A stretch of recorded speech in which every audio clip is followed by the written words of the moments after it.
The staff at Bordeaux Hall moved with practiced elegance, but beneath their polished veneer, panic rippled like an electric current. Crystal glasses were adjusted a third time. White tablecloths smoothed obsessively. The executive chef barked orders with unusual sharpness, his normally confident voice now clipped with tension. "She's coming," whispered Anna, the hostess clutching her reservation book until her knuckles whitened. The three words spread through the restaurant like a winter chill. Servers exchanged glances of dread, their eyes darting toward the front entrance between tasks. Martin, the restaurant manager, pulled Anna aside, his voice low and urgent. "Is everything perfect for Miss Harrington's table? The 82 Bordeaux is breathing, the special china is set." "Yes, everything's exactly as she specified," Anna replied, though her trembling hands betrayed her confidence. "Table 12, corner position, southern exposure, no draft." And the last server who disappointed her was fired on the spot. Martin reminded, straightening his already impeccable tie. "Victoria Harrington doesn't tolerate mistakes." The sommelier approached, perspiration beading his forehead despite the restaurant's carefully controlled temperature. "The wine is ready, but is it the right vintage? The 82 was exceptional, but what if she prefers the 79 tonight? Should we have both ready?" Martin closed his eyes briefly, summoning calm he didn't feel. "Both. Definitely both. And have the 86 as backup." Through the floor-to-ceiling windows, a sleek black Bentley pulled to the curb.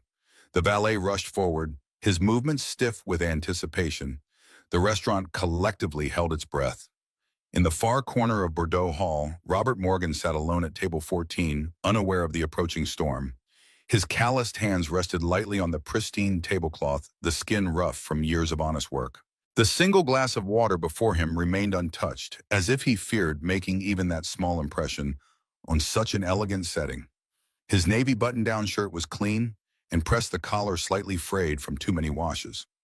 The watch on his wrist, a simple Timex with a worn leather band, had been a gift from Jennifer on their 10th anniversary 4 months before the diagnosis that changed everything. Robert checked the time again, feeling the familiar weight of memory as his finger traced the watch's scratched face. 4 years had passed since he'd held Jennifer's hand as she slipped away, leaving him to raise their daughter alone. 4 years of bedtime stories told in a voice that fought to stay steady. 4 years of school lunches packed with notes tucked inside. 4 years of being both father and mother to a little girl who still sometimes cried for the woman neither of them would ever stop missing. He straightened his shoulders, remembering why he'd agreed to this dinner in the first place. His friend Dave had been relentless. "You've got more practical knowledge than those college boys with fancy degrees," Dave had insisted last week over beers in Robert's modest backyard. "Your problem is nobody who matters has seen what you can do. You need to meet the right people, shake the right hands." Robert had laughed then, gesturing to his weathered work boots. "People like that don't see people like me, Dave. They look right through us." Dave had pushed the business card across the table anyway. A client of his from the insurance company. Someone connected, someone who might need a skilled facilities manager for their new development project. "Just one dinner, Rob, for Abby's sake. You keep saying you want to give her more than you have now." That had been the clincher. Abby, 9 years old, with her mother's eyes and a smile that could break his heart with its hopefulness. Abby, who needed braces they couldn't afford on his maintenance supervisor's salary. Abby, who deserved more than their small 2-bedroom apartment and secondhand clothes. A memory surfaced sharp and clear as spring water. Jennifer, in the hospital bed, her once vibrant body now fragile as tissue paper. Her fingers cool against his cheek as she made him promise. "Don't let bitterness steal the joy from her life, Rob, or from yours."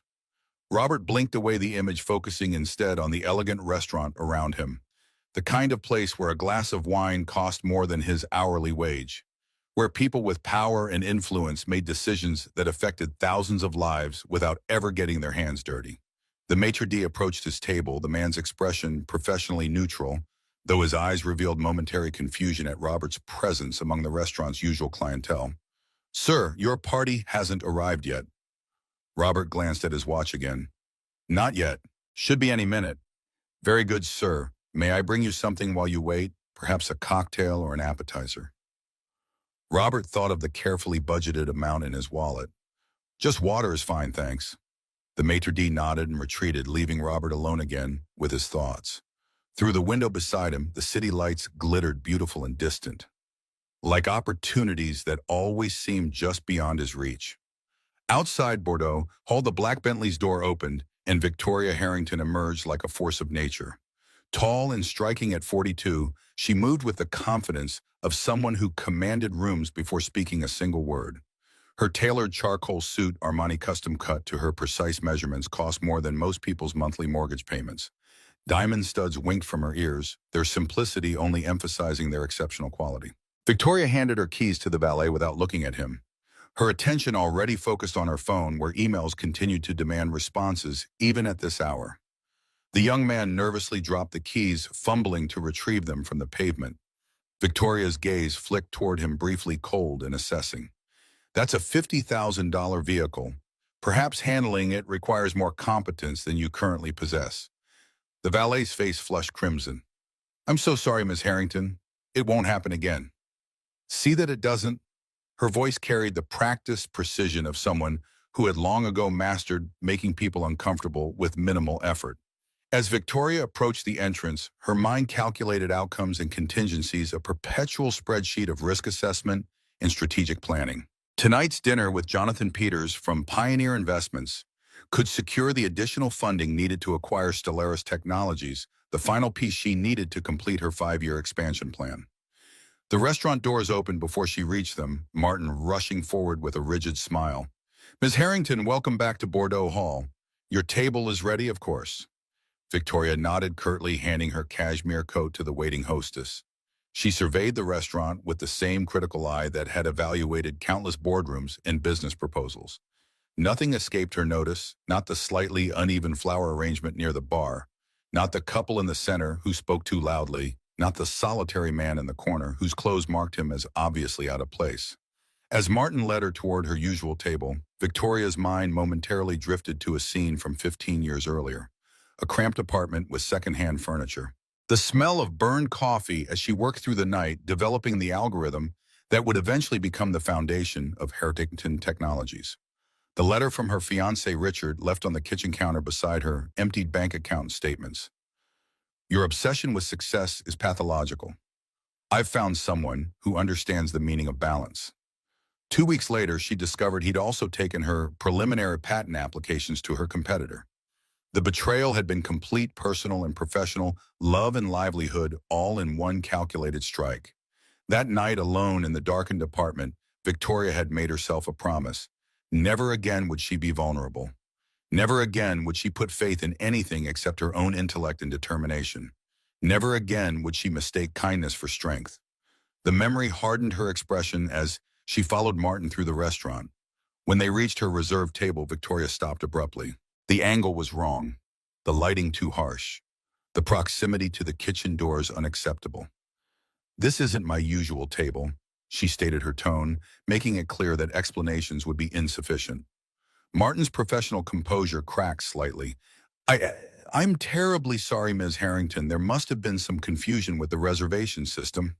Your usual table is table 12, but what? Victoria's gaze was unflinching. We had a water pipe issue near that section earlier today. Martin explained, sweat now visible at his temples. Maintenance assured us it's repaired, but we thought perhaps the noise was... I don't pay premium prices for substandard accommodations. Victoria interrupted. My guest will be arriving shortly, and I require the proper setting. Her eyes scanned the restaurant, settling on the corner table where Robert sat alone. That table, it has the appropriate lighting and privacy. Martin's face paled. Table 14 is currently occupied, Ms. Harrington. Then unoccupy it. Victoria began walking toward Robert's table without waiting for a response, her heels striking the marble floor with decisive precision. Behind her, Martin followed, murmuring desperate apologies. Robert looked up as they approached, immediately noting the woman's authoritative presence and the manager's obvious distress. The restaurant had grown strangely quiet, ambient conversation dimming, as if someone had gradually turned down the volume. Victoria stopped directly beside his table, her gaze coolly appraising. This table is more suitable for my meeting. The management will happily relocate you to accommodate my reservation. It wasn't a request. It was a statement of fact delivered with the certainty of someone unaccustomed to refusal. For a moment, Robert simply looked at her, taking in the expensive suit, the perfect posture, the absolute confidence that her needs automatically superseded his own. In that moment, Robert thought of his daughter Abby asking him why some kids at school had new sneakers, while she wore second-hand ones from the thrift store. He remembered his careful explanation about different families having different resources, but how that didn't make anyone better or worse, just different. He thought about the values he worked so hard to instill in her, treating others with dignity, regardless of their status, standing firm when it mattered, choosing kindness even when it wasn't convenient. Robert responded with a calm that came from facing far worse crises than an entitled executive. "Ma'am, I'm waiting for someone important. I was seated here because I specifically requested a quiet corner." But he gestured to the empty chair across from him. "You're welcome to share the table if you'd like." Victoria's expression flickered with momentary surprise before settling back into cool displeasure. People didn't say no to her, especially not men wearing off-the-rack shirts with frayed collars. "Perhaps I wasn't clear," she continued, her voice lowering slightly. "I'm Victoria Harrington, CEO of Harrington Technologies. I have a critically important business dinner, and this location is ideal for my purposes." The name registered with Robert. Even someone disconnected from the corporate world recognized Victoria Harrington, whose face had graced business magazines and whose ruthless acquisition strategies were legendary. The woman was worth billions, had buildings named after her, could probably buy this entire restaurant on a whim. Still, Robert didn't move. "I understand who you are, Ms. Harrington, but I also understand that my meeting is important too, at least to me and my daughter. I was here first, and I'd appreciate the same courtesy I'd show anyone else." The restaurant had gone completely silent now. Staff stood frozen against walls, watching the unprecedented confrontation unfold. Victoria's eyes narrowed dangerously. "Do you have any idea what my time is worth? What decisions affecting thousands of jobs happen during dinners like the one I'm about to have?" Robert met her gaze directly. "I imagine quite a lot, and I respect that. But respect goes both ways, regardless of who's giving or receiving it." Something in his steady tone, not argumentative, not intimidated, simply matter-of-fact, caught Victoria off guard. People typically responded to her in one of two ways: obsequious agreement or defensive hostility. This man offered neither. Martin interjected desperately. "Ms. Harrington, we could prepare the private dining room upstairs immediately. It would offer even more privacy for your meeting." Victoria didn't acknowledge the suggestion, her attention fixed on Robert. After a calculated pause, she made a decision that surprised even herself. With deliberate grace, she pulled out the chair opposite him and sat down. "Then we'll share," she stated as if it had been her idea all along. "My guests will be joining shortly." The collective tension in the restaurant released slightly, though conversations resumed at a more subdued volume. Martin signaled frantically to the staff, who scrambled to adjust to this unexpected development. Robert watched as Victoria arranged herself precisely in the chair, placing her phone face up on the table, her movements efficient and controlled. She looked at him properly for the first time, her assessment clinical and thorough. "Since we'll be sharing space, perhaps introductions are in order, though you apparently already know who I am. Robert Morgan. I supervise maintenance operations for Westridge Properties." Victoria's slight grimace revealed exactly what she thought of his occupation. Fixing leaky faucets and changing light bulbs. How essential. The condescension in her tone was unmistakable. Robert could have let it slide, could have shrunk beneath her obvious disdain. Instead, he leaned forward slightly. "Last month, I identified a critical failure in a primary electrical system at Mercy Hospital before it could affect their operating rooms. 3 surgeries were in progress at the time. I've designed backup systems that have prevented catastrophic failures during power outages, implemented preventative maintenance protocols that have saved companies millions, and trained teams that keep buildings functioning safely when most people don't even think about what's happening behind their walls." He paused, his expression unchanged. "But yes, I also fix leaky faucets and change light bulbs." Victoria raised an eyebrow, mildly intrigued despite herself. "Defensive about your profession, Mr. Morgan." "Not defensive, just accurate. There's dignity in work that keeps things running even when it's invisible to most people. A servant approached, tentatively placing a glass of water before Victoria. Would you care to see the wine list, Miss Harrington? Bring the 82 Bordeaux. 2 glasses. She didn't look away from Robert as she issued the command. After the server hurried away, Victoria studied Robert with the same intensity she might examine a puzzling financial report. So tell me, Mr. Fix-It, what brings you to an establishment where the entrees cost more than your hourly wage? The question was deliberately provocative, designed to remind him of the disparity in their positions. Robert recognized the tactic. He'd encountered similar attempts at intimidation from property developers who assumed his practical knowledge made him intellectually inferior. A business meeting, same as you. I was recommended for a facilities director position for a new development project. Victoria's lips curved in a mirthless smile. Ambitious, moving up from changing light bulbs to supervising others who change light bulbs. We all work within the systems available to us, Ms. Harrington. I'm sure even you started somewhere less impressive than where you are now.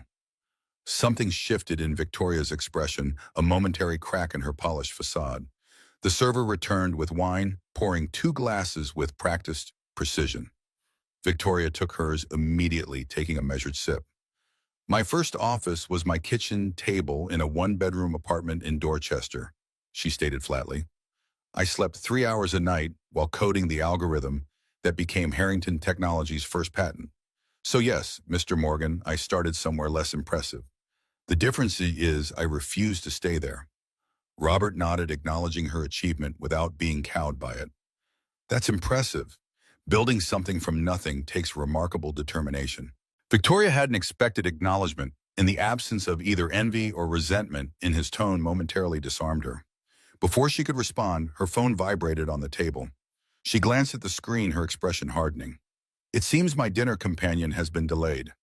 A situation at his office requires his attention. Her tone made it clear what she thought of such inefficiency. Robert's phone remained silent. He checked his watch again, concern beginning to furrow his brow. Yours as well, Victoria asked, noting his gesture. Looks that way. Mine's already 20 minutes late. Unprofessional. I never tolerate tardiness from my executives. Time is the one resource that can never be replaced. Robert smiled slightly. My daughter says I'm too punctual. It embarrasses her when we're the first to arrive at school functions. You have a child, Victoria asked the question automatic rather than interested. Abby, she's 9. Smart as they come, stubborn as her mother was. The past tense registered with Victoria was.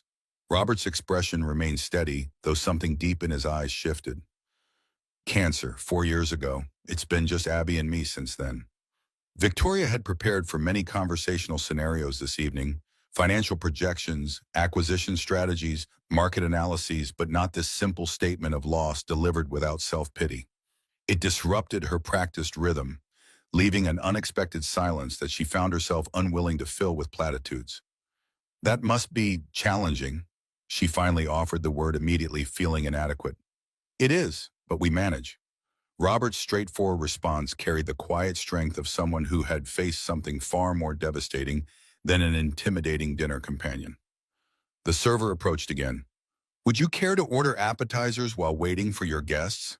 Victoria gestured dismissively. I'll wait. Robert hesitated, clearly calculating something in his mind. I'll try the soup, please. After the server departed, Victoria's attention returned to Robert. So this job you're interviewing for, I assume it offers better compensation than your current position. About 30% more plus better health benefits. Abby needs braces, and our current insurance only covers part of it. Victoria frowned slightly. You made a significant career decision based on your daughter's dental work. I make most significant decisions based on what is best for Abby. The concept seemed foreign to Victoria, whose decisions were calculated on projected returns, market positioning, and strategic advantage. Personal considerations were variables to be managed, not foundational principles. And what about your own ambitions? Surely you have goals beyond paying for orthodontia. Robert considered the question with genuine thought. I'm good at what I do. I understand systems, how they work, how they fail, how to make them better. In my field, that translates to creating safer buildings, more efficient energy usage, better working environments. Those things matter even if they don't make headlines. Victoria's expression reveals skepticism. Noble sentiments, but ultimately limited. Real impact requires scale. I employ over 5,000 people. My decisions affect global markets. Different kinds of impact, that's all. Last year, I redesigned the HVAC system in a senior living facility that was making residents sick. Doesn't affect the stock market, but it mattered to those 87 people. The server returned with Robert's soup, a simple French onion with melted Gruyere. The aroma momentarily distracted Victoria from her response, reminding her she hadn't eaten since a hastily consumed protein bar at noon. Robert noticed her glance. Would you like to try it? It's excellent. The offer surprised her. Most people in his position would be intimidated into silence by now, not offering to share their food. I'll order my own if I want soup, Mr. Morgan. He shrugged, unbothered by her curtness. Just being polite. Politeness is often inefficient, but usually worth the time it takes, Robert countered, beginning his soup with measured appreciation. Victoria watched him for a moment, struck by his apparent comfort despite their obvious disparity in status. Most men she encountered either wanted something from her, feared her, or both. Robert Morgan seemed to do neither. You mentioned your daughter is stubborn like her mother. I assume that means you're the reasonable one. The question emerged with unexpected lightness, almost conversational rather than strategic. Robert smiled, a genuine expression that transformed his face. Jennifer would have said, I'm the stubborn one. Probably why we worked so well together, mutual respect for each other's particular brand of determination. And you were married how long? 11 years, would have been 15 this April. Victoria found herself calculating timelines. So your daughter was 5 when she lost her mother. Robert nodded, a shadow crossing his features. Too young to understand why the person who tucked her in at night suddenly wasn't there anymore. Children are resilient, Victoria offered, the phrase automatic and detached. They are, but resilience isn't the same as not hurting. Abby adapted, but there are still nights she cries for her mom. Robert set down his spoon, meeting Victoria's gaze directly. You mentioned starting your company at your kitchen table. Family support through that process. The unexpected redirection caught Victoria off guard. People rarely asked her personal questions, and when they did, it was usually calculated flattery or strategic information gathering. No, quite the opposite, in fact. How so? Victoria found herself responding before considering whether she wanted to share this information. My brother sold my initial algorithm to a competitor while I was still refining the patent application. My fiancée emptied our joint accounts the same week. Apparently, my obsession with success made me difficult to live with. She delivered the facts with clinical detachment, as if reading from someone else's biography. Yet something in Robert's attentive silence made the familiar story feel suddenly raw again, the professional gloss momentarily stripped away. That's a hell of a betrayal, Robert said simply, by the people who should have had your back. The absence of pity in his tone, the straightforward acknowledgement without judgment, cracked something in Victoria's carefully maintained composure. Words tumbled out unbidden. It was educational. I learned early that affection is just a mask for opportunism. Family, friends, romantic partners, they all turn when money is involved. They all take. I built my company, understanding that loyalty is a business transaction, nothing more. Robert considered her words, taking another spoonful of soup before responding. That's one interpretation of what happened to you. But defining everyone by your worst experiences, that's a choice, not a fact. Victoria's eyes narrowed. A choice based on empirical evidence. My brother now works for my chief competitor. My ex-fiancée managed to secure a position on my board through shareholder manipulation. Every relationship I've had since has confirmed the pattern.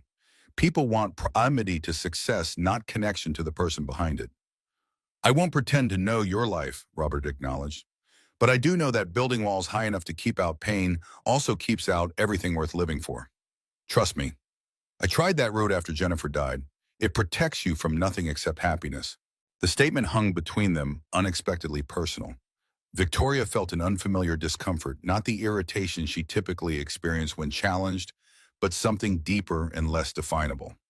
That's a convenient philosophy for someone who hasn't had to protect billions in assets and thousands of jobs from people who would dismantle them for short-term profit. She countered, her tone sharpening defensively. Fair point. Different stakes, different risks, Robert conceded. But I wonder if the price of your protection is worth what you are paying for it. Meaning, you've built an empire that's apparently secure from everyone who might threaten it. But sitting across from you, I don't see someone who's enjoying the fruits of that victory. Victoria stiffened, unused to being the subject of such direct assessment. You presume to psychoanalyze me based on a 20-minute conversation, rather bold for a maintenance supervisor. Not psychoanalysis, just observation. Robert's calm remained unshaken by her sudden coldness. And before you dismiss the observation based on my job title, remember that my work requires identifying problems before they become catastrophic. Sometimes that means noticing patterns others miss.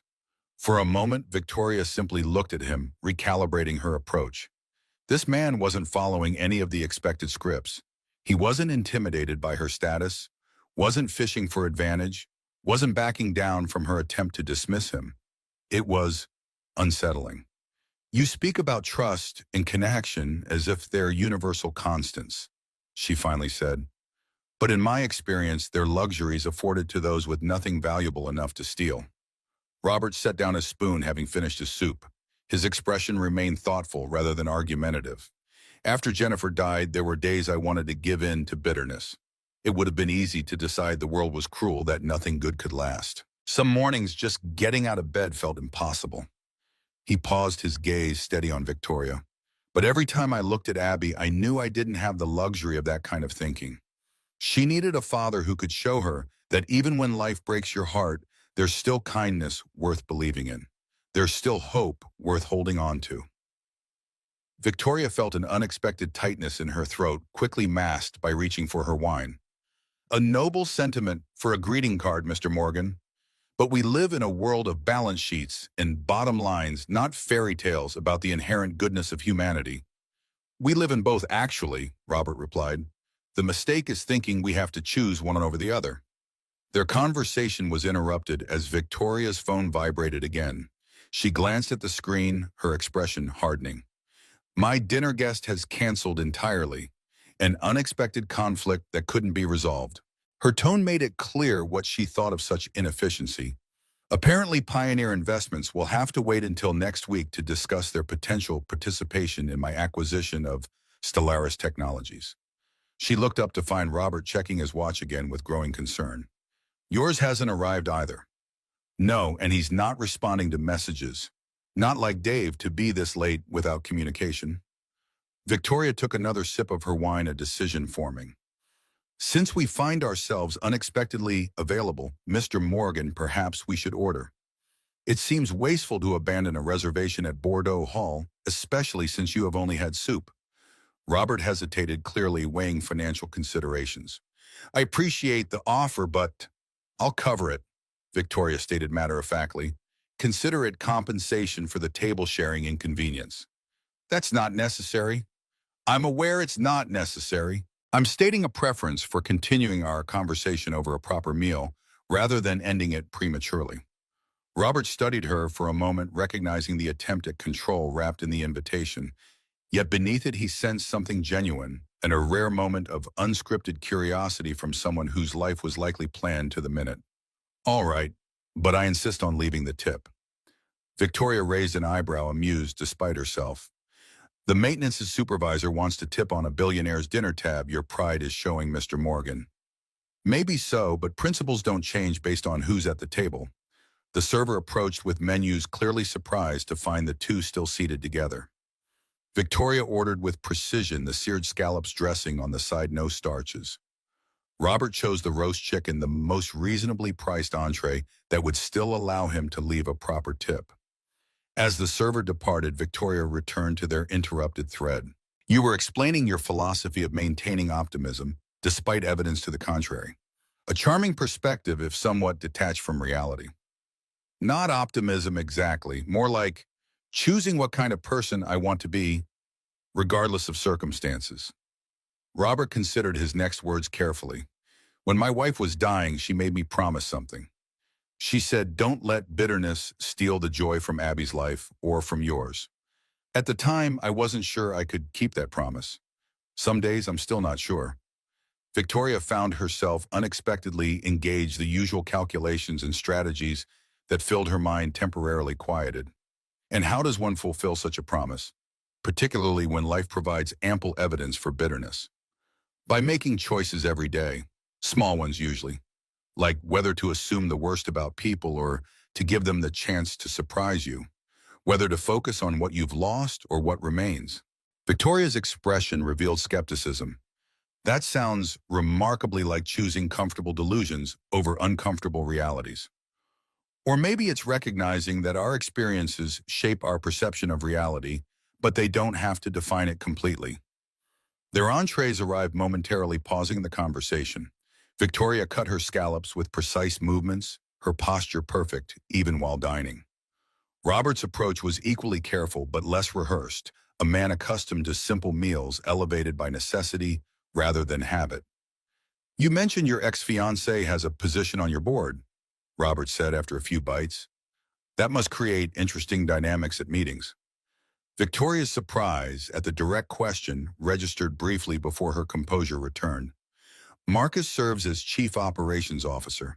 His usefulness outweighs my personal distaste for his presence. That requires significant compartmentalization. Business often does. Emotions are inefficient in decision-making to context. Robert considered this. Necessary sometimes, I agree. But eliminating emotions entirely means losing valuable information. They're data too, just of a different kind. Victoria found herself genuinely curious about his perspective, a rarity in her interactions. Explain. Well, take your situation. The fact that you distrust your COO is emotional, yes, but it's based on his past behavior. That distrust is actually valuable information about his character that pure financial metrics might miss. Victoria had never considered the matter from that angle. Her approach had always been to ruthlessly suppress personal feelings in professional contexts, viewing them as weaknesses to be overcome rather than potentially useful indicators. An intriguing perspective, if somewhat unorthodox in corporate governance. Robert smiled slightly. I doubt the Harvard Business Review will be calling for my management insights anytime soon. The self-deprecating comment delivered without bitterness struck Victoria as refreshingly authentic. The men in her usual circles, executives, investors, board members, were projected constant confidence, their rare admissions of limitation always carefully calculated for strategic effect. So tell me about your daughter. Victoria found herself asking the question, emerging with genuine interest rather than social obligation. Robert's expression softened immediately. Abby's amazing, too smart for her own good sometimes. Last month she decided our apartment needed better thermal efficiency, so she drafted plans to seal the windows with materials from my workshop. Didn't consult me first, just implemented her solution. Enterprising. That's one word for it. The super wasn't thrilled about the silicone caulk on the historic woodwork. His pride was evident despite the mishap. She wants to be an engineer, spends hours with these construction sets building increasingly complicated structures. And you encourage this interest. Every way I can. Her school's science program is decent but limited. I try to supplement with weekend projects, trips to the science museum when we can afford it. Victoria noted the financial constraint mentioned without self-pity, simply as a practical reality. There are several excellent scholarship programs for girls interested in STEM fields. Has she applied? She's a bit young for most of them. The competitive ones start around middle school. Not necessarily. The Harrington Foundation funds a program for elementary-aged girls with demonstrated aptitude. The application deadline for next year's cohort is next month. Robert looked up from his meal, surprised by the specific information. I wasn't aware of that program. Few are. We prefer to identify candidates through educator recommendations rather than open calls. It reduces the volume of applications to those with genuine potential and provides a nice filter for socioeconomic status in the process. Robert observed his tone matter-of-fact rather than accusatory. Victoria hadn't considered that implication, and the observation momentarily disrupted her practiced response. That's not the intent. Maybe not, but it's the effect. Teachers at underfunded schools have less time to identify special talents, let alone complete extra recommendation paperwork. Same reason Abby's school has one microscope for 30 kids, while private academies have fully equipped labs. Instead of dismissing his criticism, Victoria found herself considering it seriously. A valid point. Perhaps the Foundation's approach warrants reconsideration. Robert seemed surprised by her receptiveness. Most people in your position would have defended the status quo. I didn't build a technology empire by clinging to flawed systems when better alternatives were identified. Victoria stated this without arrogance, simply as fact. So, inefficiency irritates me whether in business processes or philanthropic ones. Their conversation continued through the meal, ranging from practical challenges in building maintenance to corporate governance philosophies to the merits of various educational approaches. Victoria found herself engaged in a way she rarely experienced in business dinners, where conversations were usually tactical maneuvers toward predetermined objectives. As they finished their entrees, Victoria studied Robert with renewed assessment. "You're unusual, Mr. Morgan." "How so?" "Most people in your position would be either resentful of wealth they don't possess or obsequious in hopes of gaining advantage. You're neither." Robert considered this. "Maybe because I don't measure success the same way you do. Don't get me wrong, money matters. It pays for Abby's braces and hopefully her college someday. But at the end of the day, I care more about being someone my daughter can respect than someone who can buy her whatever she wants." Victoria's expression remained neutral, though something in her eyes shifted. "And you believe those objectives are mutually exclusive?" "Not necessarily, but I've seen how pursuit of wealth and status can become the goal rather than the tool. When that happens, people tend to justify choices they'd never have made otherwise." The observation cut closer to Victoria's experience than she cared to admit. Her pursuit of corporate dominance had begun as a means of security, financial and emotional, after betrayal. But somewhere along the way, winning had become its own justification, the original purpose subsumed by the machinery of ambition. A simplistic view of complex realities, she countered, though without her usual sharpness. "Maybe, but I've found that most important truths are pretty simple at their core. It's humans who complicate them with justifications." Victoria's phone vibrated again. She glanced at it briefly before silencing it entirely, a gesture she rarely made even in board meetings. "You speak with remarkable certainty for someone whose life experiences might justify considerable cynicism." Robert's expression softened slightly. "I'm not certain about much, honestly. Every morning I wonder if I'm doing right by Abby, if Jennifer would approve of my decisions, if I'm balancing work and fatherhood well enough." The admission of vulnerability surprised Victoria. The men in her world wore certainty like armor, admitting doubt only strategically, never authentically. Then what guides your choices, if not certainty? "Hope, I guess. Hope that kindness matters more than momentary advantage. Hope that showing up imperfectly is better than not showing up at all. Hope that Abby will remember how hard I tried, even when I failed." Victoria felt something unfamiliar stir within her. Not quite recognition, but a distant echo of emotions long suppressed. Before she could formulate a response, the server approached with the dessert menu. "Would either of you care for dessert? Our chocolate souffle is particularly exceptional this evening." Victoria instinctively began to decline her usual practice in business dinners, where efficiency was paramount, but instead she glanced at Robert. "Mr. Morgan, would you care for dessert?" The question was offered with unexpected consideration, acknowledging his preferences rather than simply imposing her own. Robert checked his watch again. "I should probably get home to Abby. My neighbor watches her when I work late, but I try not to impose too often."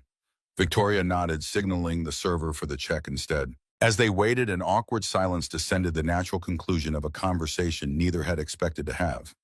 "Thank you for dinner," Robert said finally, "and for the conversation. It was not what I anticipated when I came here tonight." "Nor I," Victoria admitted, though not unpleasantly so. The server returned with the check, which Victoria handled efficiently, adding a substantial tip despite Robert's earlier insistence. As they prepared to leave, Robert extended his hand. "It was interesting meeting you, Ms. Harrington." Victoria regarded his offered hand briefly before accepting it, noting the strength in his grip and the calluses earned through physical work so different from the manicured handshakes of her usual associates. Likewise, Mr. Morgan. They walked together toward the restaurant entrance, an unlikely pair drawing curious glances from staff and patrons alike. Outside, the valet hurried to retrieve Victoria's Bentley, while Robert prepared to walk to the subway station visible several blocks away. "You are taking public transportation?"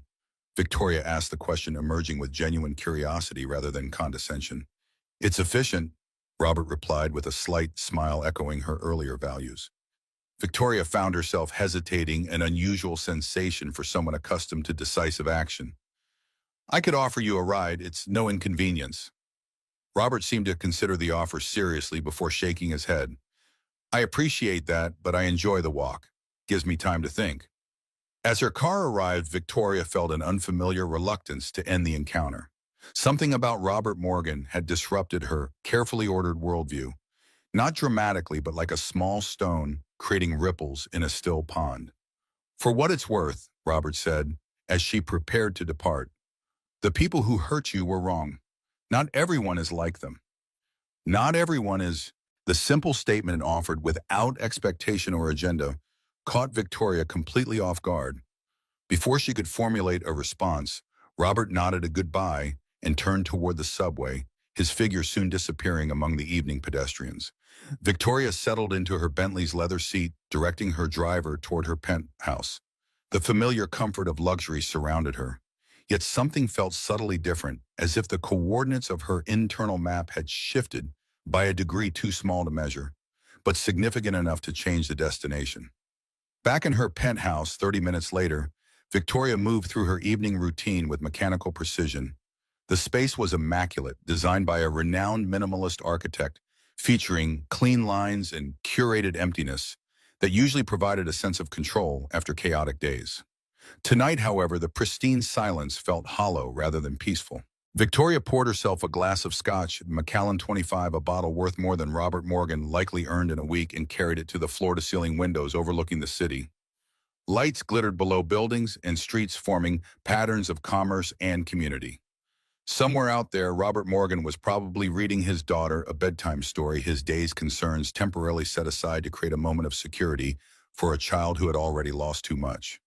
Victoria sipped her scotch, its familiar warmth failing to provide the usual comfort. Her phone chimed with emails demanding attention, acquisition details, board concerns, market analyses, but for once she didn't immediately respond. Instead, she found herself doing something unprecedented. She opened her browser and searched for Robert Morgan. The results were unsurprisingly modest. A LinkedIn profile listing his employment history and technical certifications, a mention in a local newspaper article about volunteers who had repaired an elderly veteran's roof, a photograph of him accepting a community service award from a neighborhood association. No corporate achievements, no noteworthy financial successes. Nothing that would register as significant by the metrics Victoria had used to measure value throughout her career. Yet something about the man had left an impression deeper than most of the power brokers and industry titans she encountered regularly. Building walls high enough to keep out pain also keeps out everything worth living for. His words echoed in her mind, challenging assumptions she had built her life upon. Victoria had constructed her empire on the foundation of self-protection, believing isolation was the necessary price of success. She had accepted that bargain without question, measuring its value in stock prices and market share, rather than any more intangible metrics. What would Robert Morgan measure instead? The question formed unbidden in her mind. The respect in his daughter's eyes, the integrity of work well done even when unrecognized, the ability to face himself in the mirror. Without justifications or equivocations, Victoria closed her browser, irritated by the direction of her thoughts. One dinner conversation with a maintenance supervisor was hardly grounds for existential questioning. Tomorrow she would return to the acquisition of Stellaris Technologies, to board politics and market strategy, to the familiar terrain of ambition and achievement. Yet as she prepared for bed in her perfectly appointed penthouse, Victoria found herself composing an email in her mind, a brief note of thanks for the unexpected conversation, perhaps with information about the Harrington Foundation's STEM program for Robert's daughter. A small gesture, insignificant in the grand scheme of her empire, But perhaps she thought his sleep finally claimed her not entirely without value. Robert Morgan twisted the wrench with practiced precision, his breath forming small clouds in the basement's frigid air. The boiler groaned in protest, decades of mineral buildup, making the valve resistant to his efforts. Above him, 4 floors of apartments depended on this temperamental machine for heat. Outside, November winds howled through Chicago's streets, temperatures plummeting toward record lows. "Come on, you stubborn beast," Robert muttered, applying more pressure until the valve finally surrendered with a reluctant squeal. Water gushed into the drainage pan, rust-colored at first, then gradually clearing. Another temporary fix to a system that needed complete replacement, not endless patches. His phone vibrated. The screen displayed a text from Mrs. Kaplan in 3B. "Still no heat. Abby said you were working on it." Robert wiped his hands on a shop rag before responding. His daughter often checked on the elderly residents during her after-school hours, a habit that filled him with quiet pride. He promised Mrs. Kaplan heat within the hour, adding that he'd bring up an extra space heater just in case. The building's intercom crackled to life. "Morgan, you down there? It's Peterson." The building owner's voice carried impatience even through the distorted speaker. Robert pushed the response button. "Working on the boiler, sir. Should have heat restored soon." "Make it quick. I've got investors touring the property at noon. Can't have tenants complaining about freezing apartments." The connection cut before Robert could respond. He returned to the boiler, frustration tightening his jaw. Peterson Development had purchased the building 6 months ago, promising upgrades that never materialized. Instead, maintenance requests piled up while Peterson focused on cosmetic improvements to the lobby and exterior changes that justified rent increases but ignored critical infrastructure. Robert had submitted 3 detailed proposals for replacing the heating system, each returned with the same stamp: denied budget constraints. Meanwhile, Peterson drove a new Lexus and complained about the cost of parts for essential repairs. As Robert worked, his mind drifted to the job interview that had never happened 3 weeks ago. Dave had called the next day, apologetic and embarrassed. The position had been filled internally before Robert even arrived at Bordeaux Hall, a fact Dave's contact hadn't bothered to share. Another door closed before it had truly opened. The boiler finally cooperated, heat beginning to circulate through ancient pipes. Robert gathered his tools, the familiar weight of the metal box, an extension of himself after 15 years in the trade. As he climbed the narrow stairs toward the main floor, his phone vibrated again, this time an email notification. He nearly dropped the toolbox when he saw the sender, Victoria Harrington. 3 weeks had passed since their unexpected dinner conversation.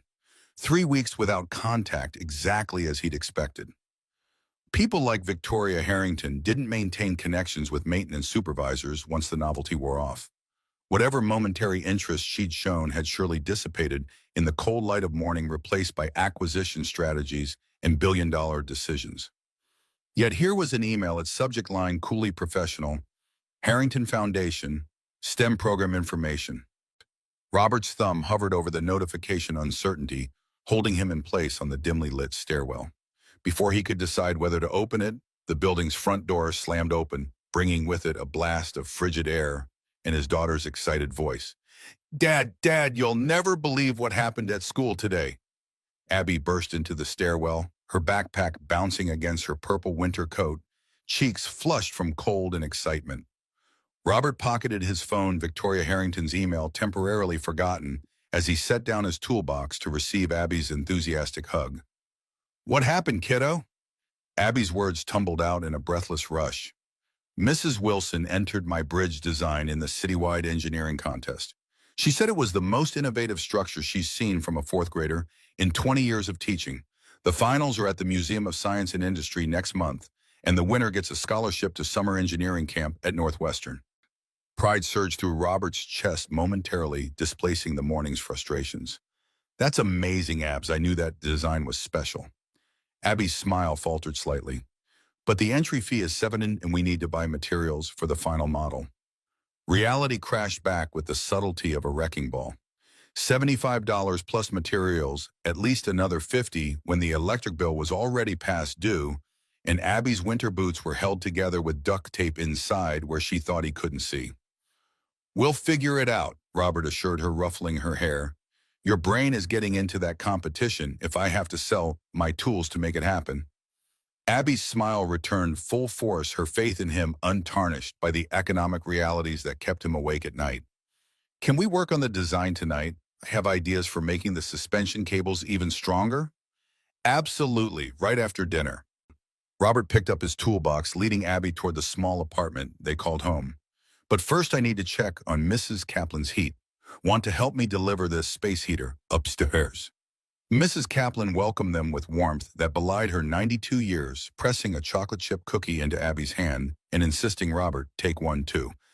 My grandson sent me too many again, she claimed, though Robert suspected she baked them specifically for Abby's after-school visits. As they set up the space heater, Ms. Kaplan's arthritis-curved fingers touched Robert's arm. The landlord was here earlier with men in expensive suits. They were measuring things, talking about market potential and modernization opportunities. A cold feeling that had nothing to do with the struggling heat settled in Robert's stomach. Did they say anything specific? Not to me directly, but I heard one man mention something about luxury conversion and relocating existing tenants. Miss Kaplan's eyes, clouded with cataracts but sharp with concern, held his. I've lived here 47 years, Robert. This is my home.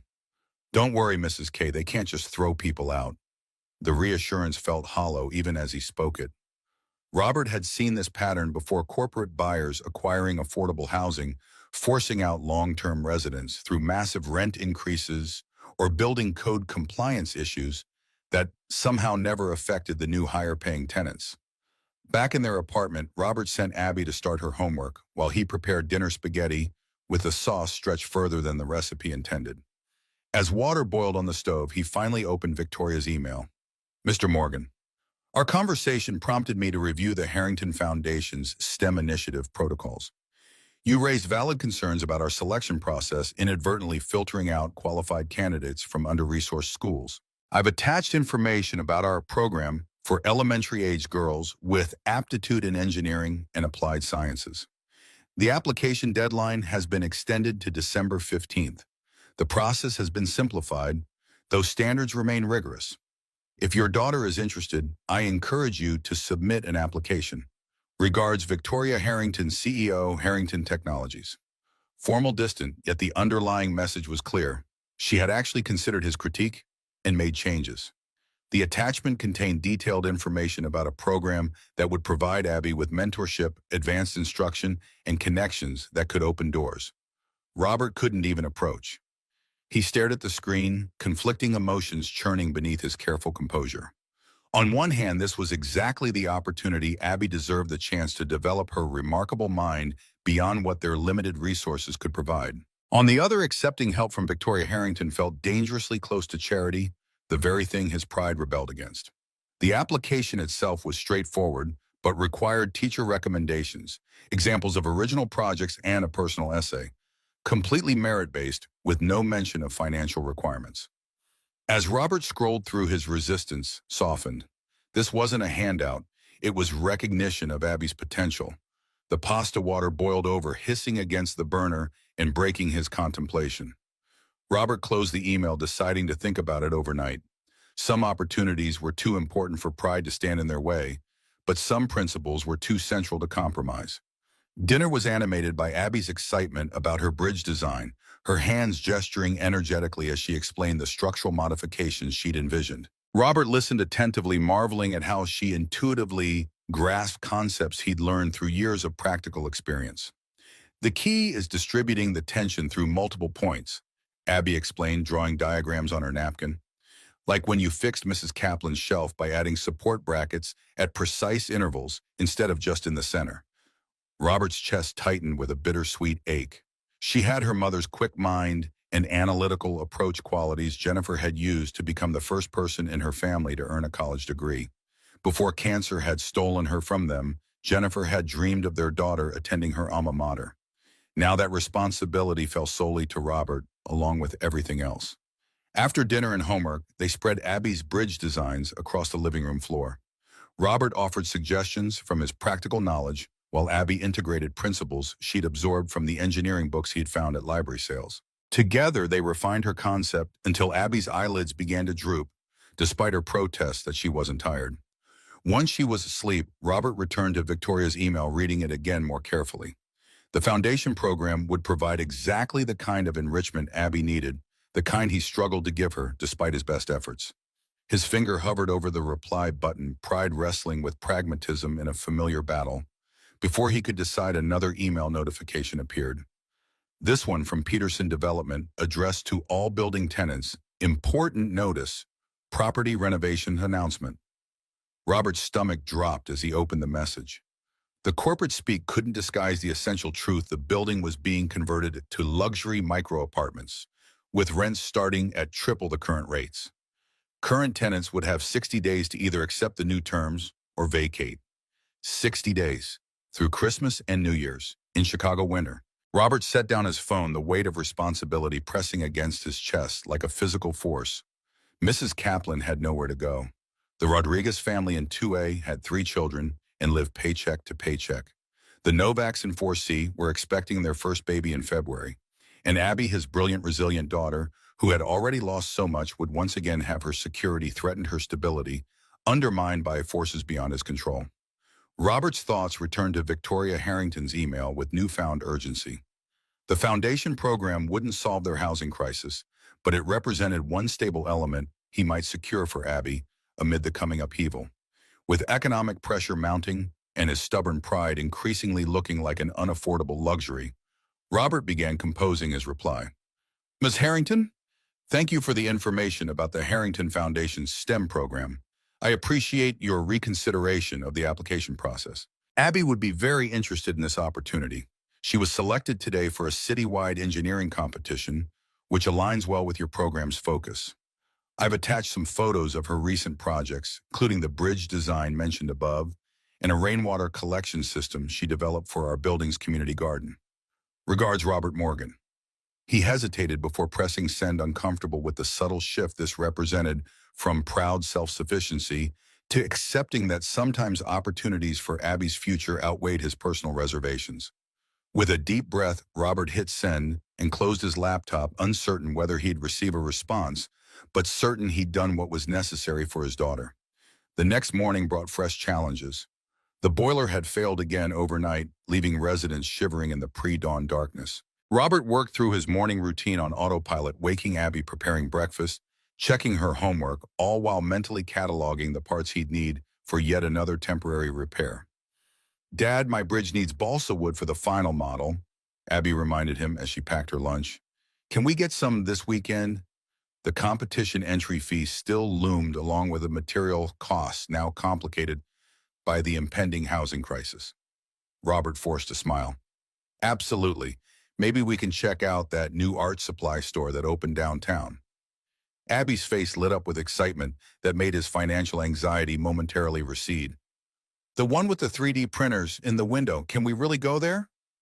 We'll make a day of it. Now grab your coat before you miss the bus. After seeing Abby off, Robert descended to the basement to wrestle once more with the dying boiler. His phone vibrated in his pocket as he worked. Another email from Victoria Harrington sent at 5:47 a.m. Did the woman ever sleep, Mr. Morgan? Your daughter's projects show remarkable ingenuity. The rainwater collection system particularly impressed our engineering director.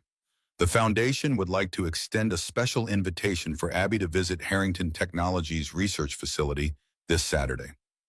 Our team is developing environmental sustainability technologies that might interest her, and it would provide an opportunity for preliminary assessment before formal applications close. Please advise if this would be convenient. Victoria Harrington. Robert stared at the screen, conflicting emotions rising once again. The invitation was clearly an accelerated path into the program, offering Abby access to resources and mentorship he could never provide. But Saturday was their planned trip to the art supply store, one of the small joys he could still offer despite their financial constraints. More importantly, the invitation represented a fundamental power imbalance. Victoria Harrington could casually offer opportunities that would significantly impact Abby's future, while Robert struggled to maintain basic stability. The dynamic uncomfortably echoed their dinner conversation about privilege and access. Yet refusing would hurt only Abby, denying her an opportunity she deserved because of his complicated feelings about accepting help. Robert sighed deeply, setting aside his tools to compose a response that protected his dignity while prioritizing his daughter's needs. Ms. Harrington, thank you for the invitation. Abby would be delighted to visit the research facility this Saturday. She's particularly interested in environmental engineering applications. However, I must accompany her, as I'm sure you understand. Also, we had previously planned to purchase materials for her competition project that day. Would it be possible to schedule the visit for early afternoon, allowing us to maintain our morning plans? Regards, Robert Morgan. The response came within minutes, as if Victoria had been waiting. 11:30 a.m. would work for our team. A car will collect you both at 11:15. Please provide your address. And of course you would accompany her. She's 9. Victoria. The slight edge in her final sentence suggested he had offended her by implying she might have thought otherwise. Robert felt a flicker of satisfaction at having momentarily disrupted her composure, followed immediately by guilt for the petty reaction. This wasn't about his complicated feelings toward Victoria Harrington. It was about Abby's future. He sent their address, then returned to the stubborn boiler, channeling his conflicted emotions into the physical effort of repair. By mid-morning, heat was flowing again, another temporary victory in what increasingly felt like a losing war against entropy and economics. His phone rang as he was washing grease from his hands. Dave's name flashed on the screen. Robert hesitated before answering, still nursing the disappointment of the non-existent job opportunity. "Hey, Rob, got a minute?" Dave's tone carried unusual tension. "What's up?" "You know I handle the commercial property insurance for Peterson Development, right?" Dave paused, lowering his voice. "I probably shouldn't be telling you this, but I just processed paperwork for them to change the building classification. They're applying for permits to convert to luxury micro units with construction starting in January. They already sent notices. We have 60 days to clear out or pay triple rent." Robert's voice remained steady despite the turmoil beneath. "Damn, they move fast. Listen, there's more. The plans I saw, they're cutting corners on the electrical upgrades, using the same subcontractor that did that high-rise in River North where they had the fire last year." Robert's maintenance instincts immediately sharpened. "The one where they installed counterfeit circuit breakers. People died in that fire, Dave." "Exactly. Same contractor, same suppliers. Peterson's trying to maximize profit margins by using gray market parts. I tried raising concerns, but they shut me down." Dave's voice dropped further. "They're paying off inspectors, Rob. City's looking the other way." A cold rage settled in Robert's chest, different from his usual frustrations with Peterson's negligence. This wasn't just cutting corners. It was knowingly endangering lives. "I need to report this." "Be careful, man. These guys have connections. My boss made it clear this is a major client we don't cross." After hanging up, Robert stared at the boiler room wall, thoughts racing. He needed documentation evidence of the dangerous materials before he could report anything.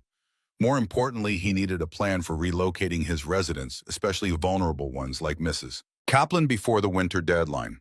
Both problems required resources he didn't have: legal knowledge, connections, influence. The irony wasn't lost on him that the very power dynamics he'd discussed with Victoria Harrington were now directly impacting his life and the safety of people who depended on him. The rest of the week passed in a blur of maintenance emergencies, tenant concerns about the eviction notice, and preparing Abby for both her competition and the visit to Harrington Technologies. Robert found himself increasingly exhausted, the weight of responsibility growing heavier with each passing day. By Saturday morning, dark circles shadowed his eyes, but he maintained a cheerful facade as he and Abby explored the art supply store. Her excitement at selecting materials for her bridge model temporarily lifted his spirits, her creative energy contagious despite his underlying worry. At precisely 11:15, a sleek black car pulled up outside their apartment building. Not a taxi or rideshare, but a luxury sedan with tinted windows and a uniformed driver who opened the door with formal courtesy. Abby's eyes widened. "Is this for us, like in the movies?" "Apparently so," Robert replied, helping her inside while noting the vehicle likely cost more than he'd earned in 3 years. The interior smelled of leather and subtle cologne technology seamlessly integrated into every surface. As they settled into the plush seats, Robert noticed a small gift bag with Abby's name on it. "May I?" she asked, fingers already reaching. "Go ahead." He nodded, watching her carefully. Inside was a small engineering kit, not a toy, but a professional-grade set of precision tools scaled for smaller hands. A card attached read simply, For future innovations, VH. Abby examined each tool with reverent fascination. Dad, these are real instruments like the ones professionals use. They certainly are. Robert felt the familiar tug between gratitude for his daughter's opportunity and discomfort at accepting such an expensive gift. The tools represented exactly what Abby needed, but could never have afforded quality instruments that respected her serious interest rather than treating it as a child's passing fancy. The car glided through Chicago traffic toward the gleaming Harrington Technologies headquarters in the downtown business district. As they approached, Robert realized he'd passed this building countless times without truly seeing it. 40 stories of glass and steel that reflected the sky, a physical manifestation of Victoria Harrington's success and power. The driver escorted them through a private entrance, bypassing the main lobby's security checkpoints. An elevator whisked them to the 38th floor opening, directly into a laboratory space that looked more like a science fiction set than a corporate facility. Scientists in white coats moved between workstations featuring technology Robert had only seen in magazines. Holographic displays showed rotating molecular structures, 3D printers constructed intricate components, and what appeared to be an artificial ecosystem occupied an entire glass-walled chamber. Abby clutched Robert's hand, overwhelmed but eyes shining with excitement. Dad, look at everything. Before Robert could respond, Victoria Harrington appeared from a connecting doorway. The weekend had not diminished her commanding presence, though she'd exchanged her business suit for dark slacks and a cashmere sweater that probably cost more than Robert's monthly rent. Her hair fell in loose waves rather than the severe style he remembered, softening her features in a way that momentarily caught him off guard. Mr. Morgan, Abby, welcome to Harrington Technologies. Victoria approached with measured steps, her gaze assessing them both with equal intensity. I trust the drive was comfortable. Robert nodded, suddenly aware of his worn jeans and the small paint stain on his shirt sleeve from the art store. Thank you for arranging it. Victoria's attention shifted to Abby. And you must be the engineer I've heard about. Your rainwater collection system was quite impressive. Abby straightened her natural shyness, momentarily overcome by pride. Thank you, Ms. Harrington. Dad helped with the flow calculations. A productive collaboration, then. Victoria gestured toward the laboratory. Would you like to see what we're working on here? Some of our environmental engineers are developing water purification systems that might interest you. Abby nodded eagerly, her earlier trepidation replaced by scientific curiosity. Victoria led them through the laboratory, introducing researchers who treated Abby not as a child, but as a young colleague explaining concepts in simplified terms without condescension. Robert observed silently, torn between pride in Abby's quick understanding and awareness of how easily Victoria navigated this world that was so foreign to him. She spoke the language of innovation and discovery, fluently translating complex ideas into accessible explanations that connected to Abby's existing knowledge. One scientist demonstrated a miniature water filtration system designed for emergency deployment in disaster zones. The challenge is creating something portable enough for airdrops but robust enough to function in extreme conditions, she explained, showing Abby the internal components. What if you layered the filtration stages in concentric circles instead of stacking them? Abby suggested, pointing to the current linear arrangement. It would take up less vertical space but still maintain the surface area. The scientist blinked in surprise, exchanging a glance with Victoria. That's actually a very interesting approach. We hadn't considered that configuration. Victoria's expression revealed nothing, but Robert caught a flicker of something in her eyes, satisfaction perhaps, or vindication of her interest in Abby's potential. The tour continued to a large conference room where lunch had been arranged, not the cafeteria fare Robert had expected, but an elegant spread that reminded him of their dinner at Bordeaux Hall. As they settled at the table, Robert noticed Victoria studying him with the same analytical intensity she'd shown 3 weeks ago. Your daughter has impressive spatial reasoning, she observed as Abby examined a 3D printed model of a sustainable housing project. Her ability to visualize alternative configurations is unusually developed for her age. She gets that from her mother, Robert replied. The familiar pride tinged with lingering grief. Jennifer could look at a problem from angles most people never considered. Victoria's gaze remained steady.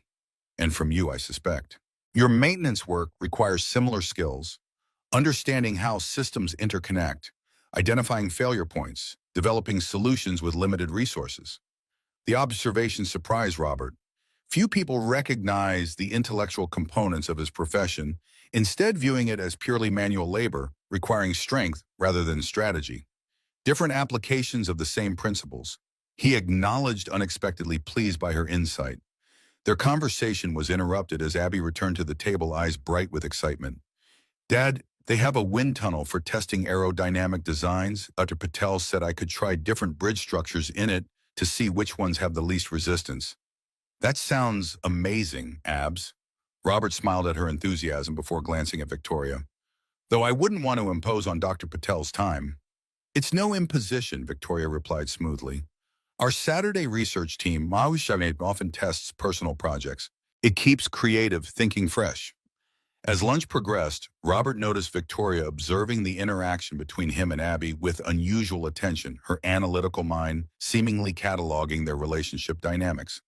When Abby excused herself to use the restroom, Victoria's professional veneer slipped slightly. She's quite remarkable, she said, the admission carrying genuine admiration rather than perfunctory praise. Not just intellectually, but her approach to challenges. Most children her age become frustrated when their initial ideas don't work immediately. Robert felt the familiar surge of pride. Abby understands that failure is part of the process. We have a rule at home: you're not allowed to quit until you've tried at least 3 different approaches. A valuable philosophy. Victoria's tone carried unexpected sincerity. One many of my executives could benefit from adopting. The comment created a momentary bridge between their disparate worlds, a shared value transcending the socio-economic gulf between them. Before Robert could respond, Victoria's phone chimed with a notification that immediately transformed her expression. "Excuse me?" she murmured, scanning the screen with increasing tension in her posture. Whatever the message contained clearly disrupted her carefully maintained composure. Robert recognized the shift, having seen similar reactions in people receiving bad news. "Is everything all right?" Victoria hesitated, something unusual for a woman who seemed to calculate every response. A situation with the Stellaris acquisition. My COO has apparently been conducting parallel negotiations without board approval. The professional mask slipped further, revealing a flash of personal betrayal beneath. Marcus was my fiancé once, before he decided my obsession with success made me difficult to live with. Now he's attempting to undermine the most significant acquisition of my career. The unexpected personal disclosure hung between them, Victoria immediately appearing to regret the momentary vulnerability. She straightened composure, reinstated with visible effort. "I apologize. That was inappropriate." "It wasn't," Robert countered quietly. "It was human." Victoria regarded him with an unreadable expression. Their exchange interrupted as Abby returned, oblivious to the tension she'd walked into. "Dr. Patel says the wind tunnel is ready if we want to try it." Victoria smoothly redirected her attention. "Excellent. Perhaps your father would like to observe the testing as well." The remainder of the visit proceeded with Victoria maintaining professional distance. Though Robert occasionally caught her watching him interact with Abby, her expression thoughtful rather than analytical. When they eventually prepared to leave, she escorted them personally to the elevator rather than delegating to an assistant. "Abby, our foundation director, would like to speak with you briefly before you go," Victoria said, indicating a friendly-looking woman waiting near the elevator. "She has some questions about your competition project." As Abby moved toward the foundation director, Victoria turned to Robert, her voice lowered for privacy. "I received information about Peterson Development's plans for your building. The materials they're sourcing for the electrical upgrades are potentially dangerous." Robert stared at her, startled by both her knowledge and direct approach. "How did you—" "I make it my business to know about significant real estate developments in the city," Victoria cut him off smoothly, "particularly when they involve questionable safety practices." The implication was clear. She had investigated his situation after their dinner conversation, exercising her considerable resources to gather information he had no access to. "The city inspectors are being paid to look the other way." Robert confirmed professional concern, temporarily overriding his discomfort with her intervention. "Without documentation of the counterfeit materials, I can't file an effective report." Victoria considered this with the same focused attention she might give a complex business problem.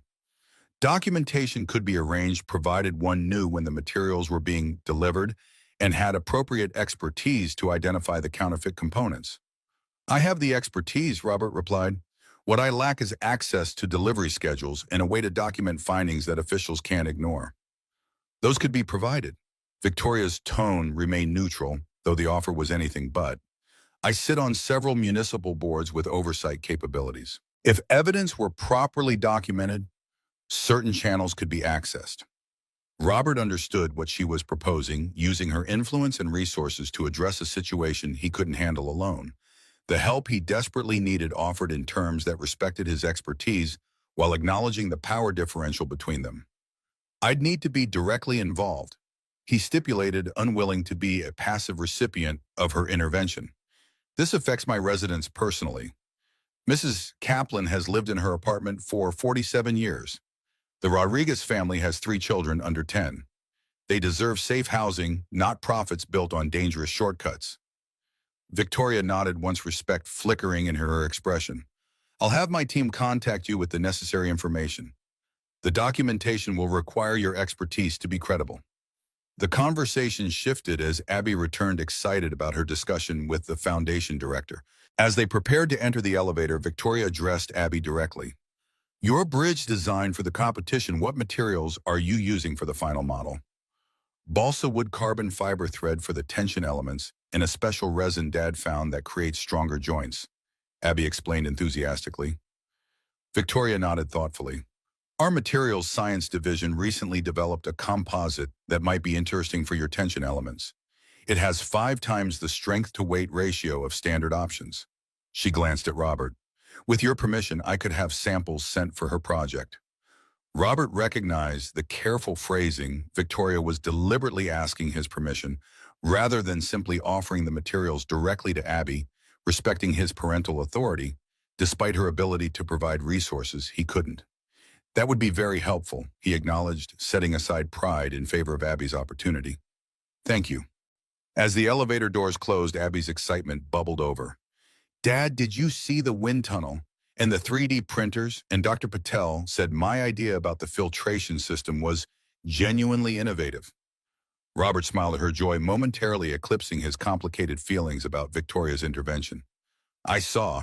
You impressed some very smart people today, Abs. Ms. Harrington isn't as scary as she looks on TV, Abby observed with characteristic directness. She listened to my ideas like they mattered.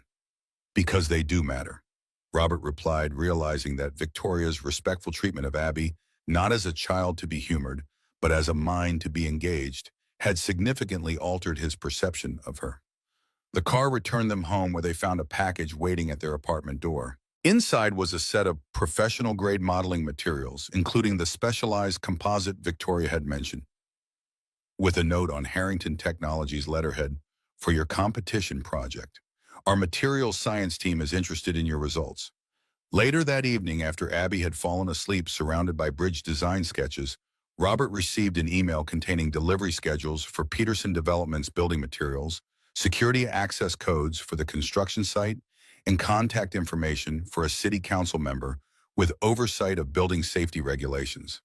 The message contained no personal note, no signature, just the information he needed to document the safety violations and protect his residents. Victoria Harrington's approach was as efficient as it was effective, providing tools rather than taking over. Robert sat at his question table, staring at the information that represented both salvation and an uncomfortable dependence on someone whose world operated by different rules than his own. The power imbalance remained, yet Victoria had framed her help in terms of partnership rather than charity, acknowledging his expertise while supplementing it with resources only she could provide. His phone chimed with another message, this one from Dave. Peterson Development just fired me as their insurance broker. Word is they found out I was asking questions about their material suppliers. Watch your back, Rob. These guys played dirty. The warning only reinforced the stakes of what Robert was undertaking. Without Victoria's intervention, his efforts to protect the building's residents would likely have been futile against Peterson's political connections and financial resources. With her support, he had a fighting chance, not just for documentation, but for actual consequences. Robert began organizing the information, methodically planning his approach to documenting the counterfeit materials. As he worked, his thoughts returned to Victoria, not the billionaire CEO whose name appeared on buildings, but the woman who had recognized Abby's potential and respected Robert's expertise despite the vast gulf between their circumstances. Their worlds remained fundamentally different, separated by wealth, power, and experience. Yet through Abby, through this building safety crisis, through their unexpected connection, those separate worlds had begun to intersect in ways neither could have anticipated. 4 days later, Robert received an urgent call from the building's front desk. Mrs. Kaplan had fallen in her apartment and couldn't get up. The ambulance was on its way, but she was asking for him. Robert raced upstairs, finding Mrs. Kaplan on her bathroom floor, face pale with pain. "I think it's my hip," she whispered, embarrassment evident despite her discomfort. "I'm sorry to bother you." "You're never a bother, Mrs. K." Robert knelt beside her, checking for other injuries while making her as comfortable as possible until medical help arrived. "Just stay still. Help is coming." As they waited, Mrs. Kaplan clutched his hand with surprising strength. "Robert promised me something. Don't let them take my home. I raised my children here. My Harold died here. And all my memories are in these walls." The plea tightened around Robert's heart like a vice. "I'm doing everything I can," he promised, the words feeling hollow against Peterson Development's resources and connections. The paramedics arrived minutes later, professionally efficient as they stabilized and transported Mrs. Kaplan. Robert followed the ambulance in his car, calling Abby's after-school program to explain he'd be late and arranging for her to stay with a neighbor until he returned. At the hospital, hours passed in sterile waiting rooms as Mrs. Kaplan underwent surgery for a broken hip. Robert remained, knowing she had no family nearby to advocate for her. When the surgeon finally emerged, his expression was cautiously optimistic. "The surgery went well, but recovery at her age will be challenging. She'll need rehabilitation, possibly an extended stay in a skilled nursing facility before she can return home." The doctor hesitated. "Does she have family who can help with arrangements?" "Her children live out of state. I'm her building superintendent." Robert rubbed his tired eyes. "I'll contact her son in Arizona." "She's fortunate to have such a dedicated superintendent," the doctor remarked before continuing to his next patient. Robert sat heavily in the waiting room chair, the full impact of the situation settling over him. Mrs. Kaplan would lose her apartment during a rehabilitation, exactly what Peterson Development wanted. By the time she recovered, the building would be converted, her home of 47 years transformed into a luxury micro-unit beyond her fixed income budget.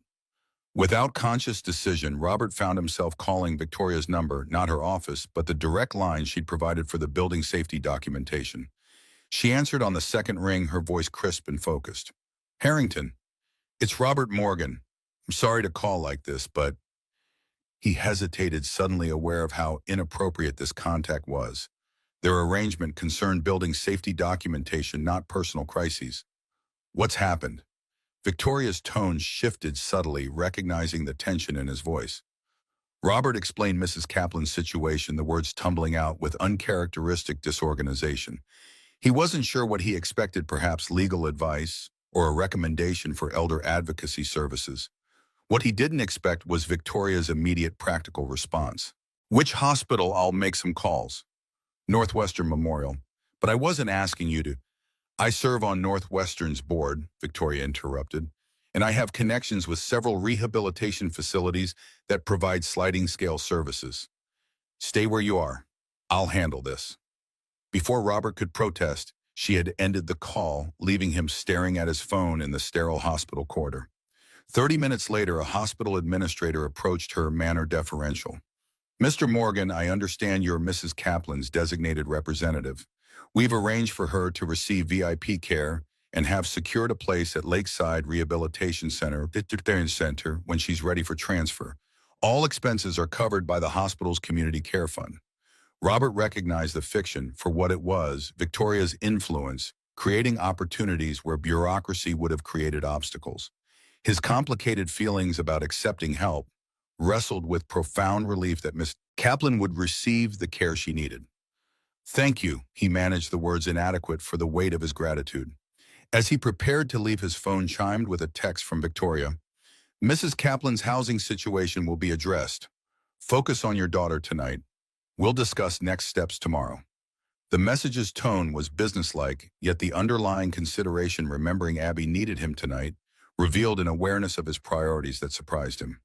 Victoria Harrington, who commanded boardrooms and managed billion-dollar acquisitions, had taken time from her evening to solve a problem that affected a 92-year-old woman she'd never met simply because Robert had asked. Driving home through Chicago's evening traffic, Robert struggled to reconcile his perceptions of Victoria. The cold billionaire from Bordeaux Hall seemed increasingly at odds with the woman who respected Abby's intellect and extended her considerable influence to help a stranger in need. Perhaps most confusing was his own response to her intervention gratitude, mixed with discomfort, relief tangled with concern about dependence. The power dynamic between them remained fundamentally unbalanced, yet Victoria had consistently framed her help in terms that preserved his dignity rather than diminishing it. As Robert picked up Abby from the neighbor's apartment, his daughter immediately sensed his preoccupation. "Is everything okay, Dad? You look worried." Mrs. Kaplan had a fall and needed to go to the hospital. He explained, simplifying the complex emotions beneath his concern. "She'll be okay, but she needs to stay in a special facility while she gets better." Abby's face creased with worry. "But what about her apartment? All her things, her photo albums, and her husband's medals, and the ceramic cat collection?" "We'll figure it out," Robert assured her, though the logistics seemed insurmountable given Peterson's 60-day timeline and Mrs. Kaplan's likely months-long recovery. "Maybe Miss Harrington could help," Abby suggested with childlike directness. "She has lots of buildings. I went maybe Mrs. Kaplan could live in one of hers." The innocent suggestion hit uncomfortably close to the dynamic Robert had been wrestling with, the ease with which Victoria could solve problems that seemed insurmountable to him, and the complex emotions that created. "It's complicated, Abs," he replied gently, "but we'll find a solution." That night, after Abby was asleep, Robert sat at their small kitchen table, reviewing the building material documentation he had gathered. Tomorrow he would meet with the city council member Victoria had connected him with, presenting evidence of Peterson Development's dangerous practices. The outcome remained uncertain, but for the first time, he had hoped that the system might actually work as intended. His phone chimed with an email notification from Victoria. "Meeting arranged with Councilwoman Chen tomorrow at 10 a.m. Car will collect you at 9:30. Bring in all documentation. Legal representation will be provided." The message was followed by a second, less formal note. "Mrs. Kaplan's housing situation is being addressed through channels that won't connect back to either of us. Some battles are better won quietly." Robert stared at the screen, understanding the subtext. Victoria was using her influence to protect Mrs. Kaplan, doing so in ways that shielded both Robert and herself from potential retaliation from Peterson Development. The consideration was as unexpected as it was thorough. He began typing a response, then paused, uncertain how to navigate this evolving relationship. They weren't friends in any conventional sense, yet their connection had deepened beyond the initial clash of philosophies at Bordeaux Hall. Victoria had seen something in Abby worth nurturing. Something in Robert's situation worth addressing, something in their interaction worth continuing, despite the obvious disparities between their worlds. Finally, Robert sent a simple reply, "Thank you, not just for the help, but for how you've provided it." The response came minutes later, suggesting Victoria was working late as usual. "Dignity matters, you taught me that." 4 words that acknowledged something fundamental had shifted between them, not erasing the power imbalance or their philosophical differences, but creating a bridge of mutual respect across the divide. Tomorrow would bring new challenges. The meeting with Councilwoman Chen, continuing documentation of Peterson's violations, navigating Mrs. Kaplan's recovery, preparing Abby for her engineering competition. But tonight, Robert allowed himself a moment of cautious hope that perhaps some battles didn't have to be fought alone, and that accepting help didn't always mean surrendering dignity. His final thought before sleep claimed him was of Victoria Harrington, not the billionaire CEO, but the woman who had listened to his criticism about her foundation's selection process and actually changed it, who had treated his daughter with genuine respect rather than condescension, who had extended her considerable influence to help people she'd never met simply because Robert had asked. Their worlds remained fundamentally different, separated by wealth, power, and life experience. Yet somehow improbably, those separate worlds had begun to intersect in ways neither could have anticipated when they first clashed in Bordeaux Hall just 1 month ago. The black town car pulled up to City Hall precisely at 9:55 a.m. on Monday, December 16th. Robert Morgan gathered his documentation, the weight of the manila folder, a physical manifestation of weeks of meticulous record-keeping. This morning would determine whether Peterson Development's dangerous cost-cutting would be addressed or if corporate connections would once again shield the powerful from accountability. Catherine Winters, from Hamilton and Reed, waited in the lobby, her tailored suit and confident stance marking her as one of Chicago's elite attorneys. She extended her hand with a firm grip that surprised Robert, her assessment of him brief but thorough. "Ms. Harrington has briefed me extensively," Catherine said, leading him toward security. "Your documentation is remarkably comprehensive for someone without legal training. The councilwoman has allocated 30 minutes we need to make every second count." As they rode the elevator to the 5th floor, Robert sensed tension beneath Catherine's professional veneer. "Should I be aware of anything before we meet Councilwoman Chen?" Catherine's gaze remained fixed on the elevator doors. The Building Safety Commission she chairs is heavily influenced by development interests. Peterson has contributed significantly to several members' campaigns. She turned to face him directly. "Frame everything in terms of public safety and potential liability, not tenant concerns. Politicians respond to risk, not righteousness." Councilwoman Chen's office projected calculated accessibility family photos, strategically positioned awards displayed with deliberate modesty. The councilwoman herself rose from behind her desk, her practiced smile never reaching her eyes. "Mr. Morgan, Ms. Winters, I understand you have concerns about a development project in my district." For the next 25 minutes, Robert presented his evidence with methodical precision.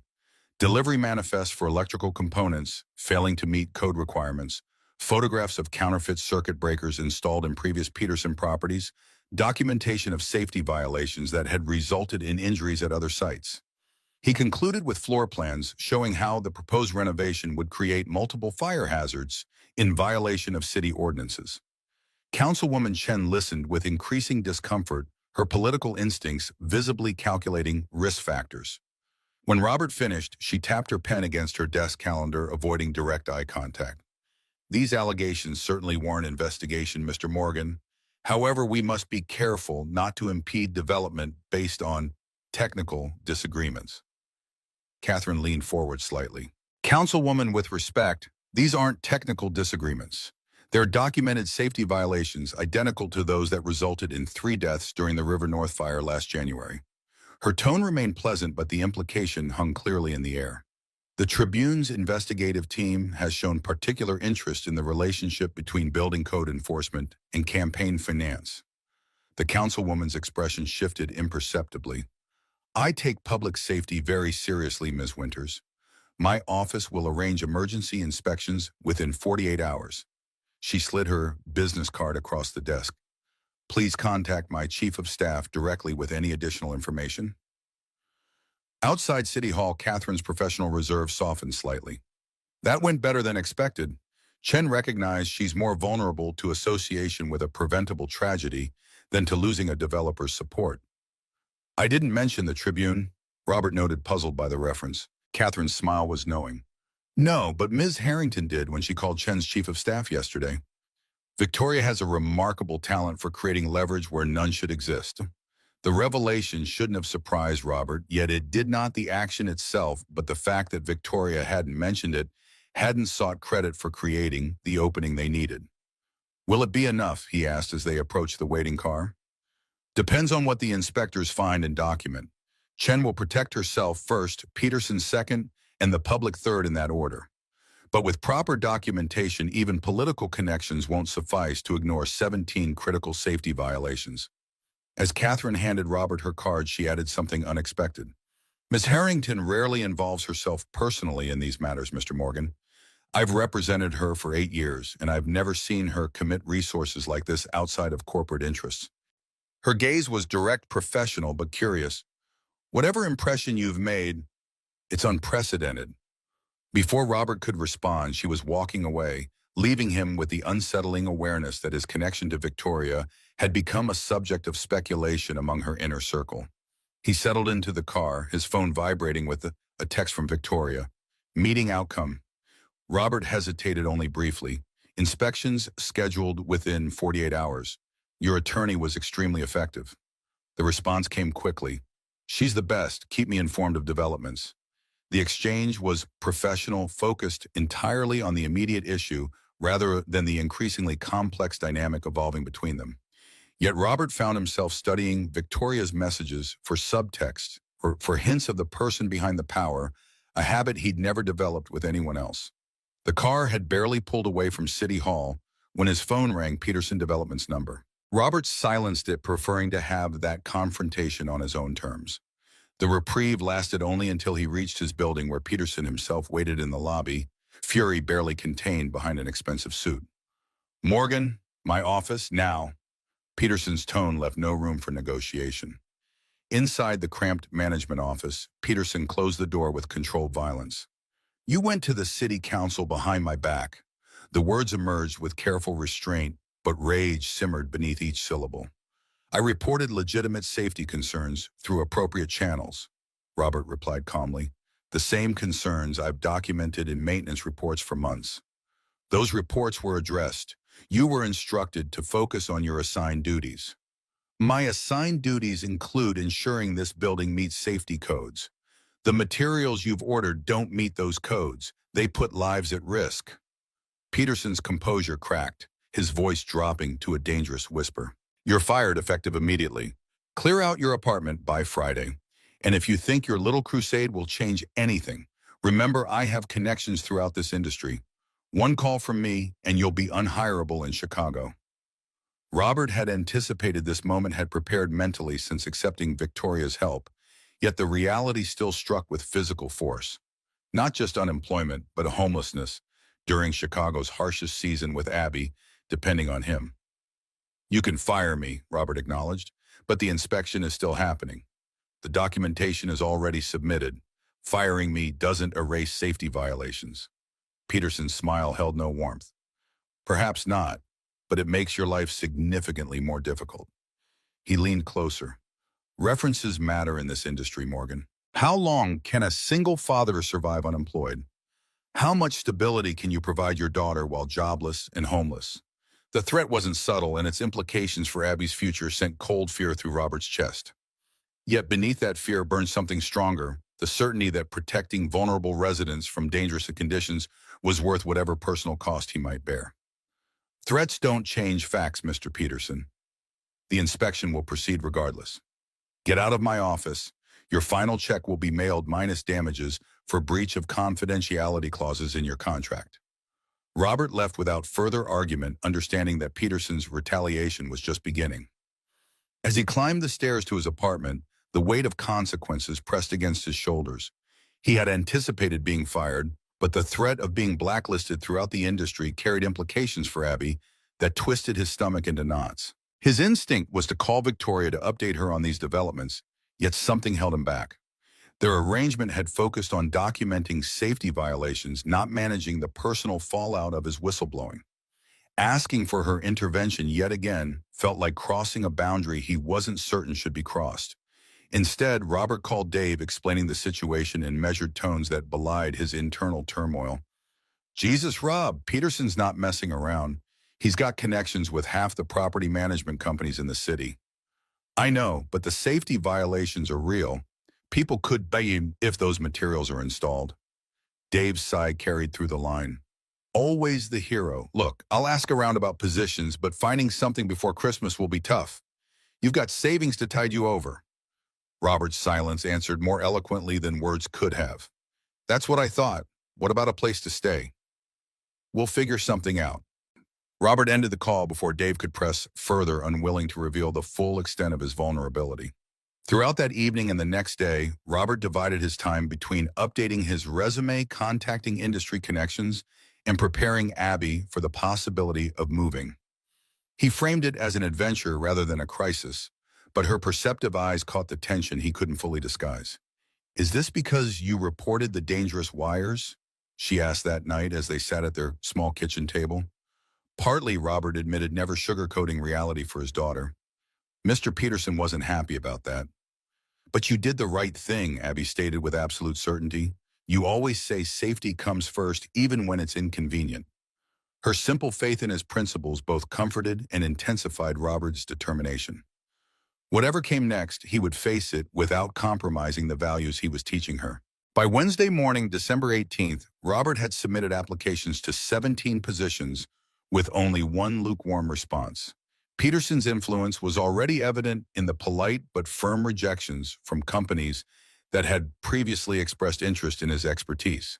The city inspectors arrived at 10 a.m., their official vehicles drawing attention from residents who gathered in the lobby. Robert provided his documentation to the lead inspector, a gray-haired woman whose weathered expression suggested she'd seen every possible violation during her career. "You compiled all this yourself?" she asked, examining his detailed reports. "Yes, I've maintained this building for 4 years. These issues began when Peterson Development purchased the property." She nodded noncommittally. "We'll conduct a thorough inspection. If violations are found, appropriate citations will be issued." The inspection team dispersed throughout the building, focusing particularly on the electrical systems Robert had flagged. Peterson arrived 20 minutes later, accompanied by a man Robert recognized as the company's attorney. Their whispered conference with one inspector immediately raised warning flags. Robert's phone vibrated with a text from an unknown number, Southwest Stairwell. Now.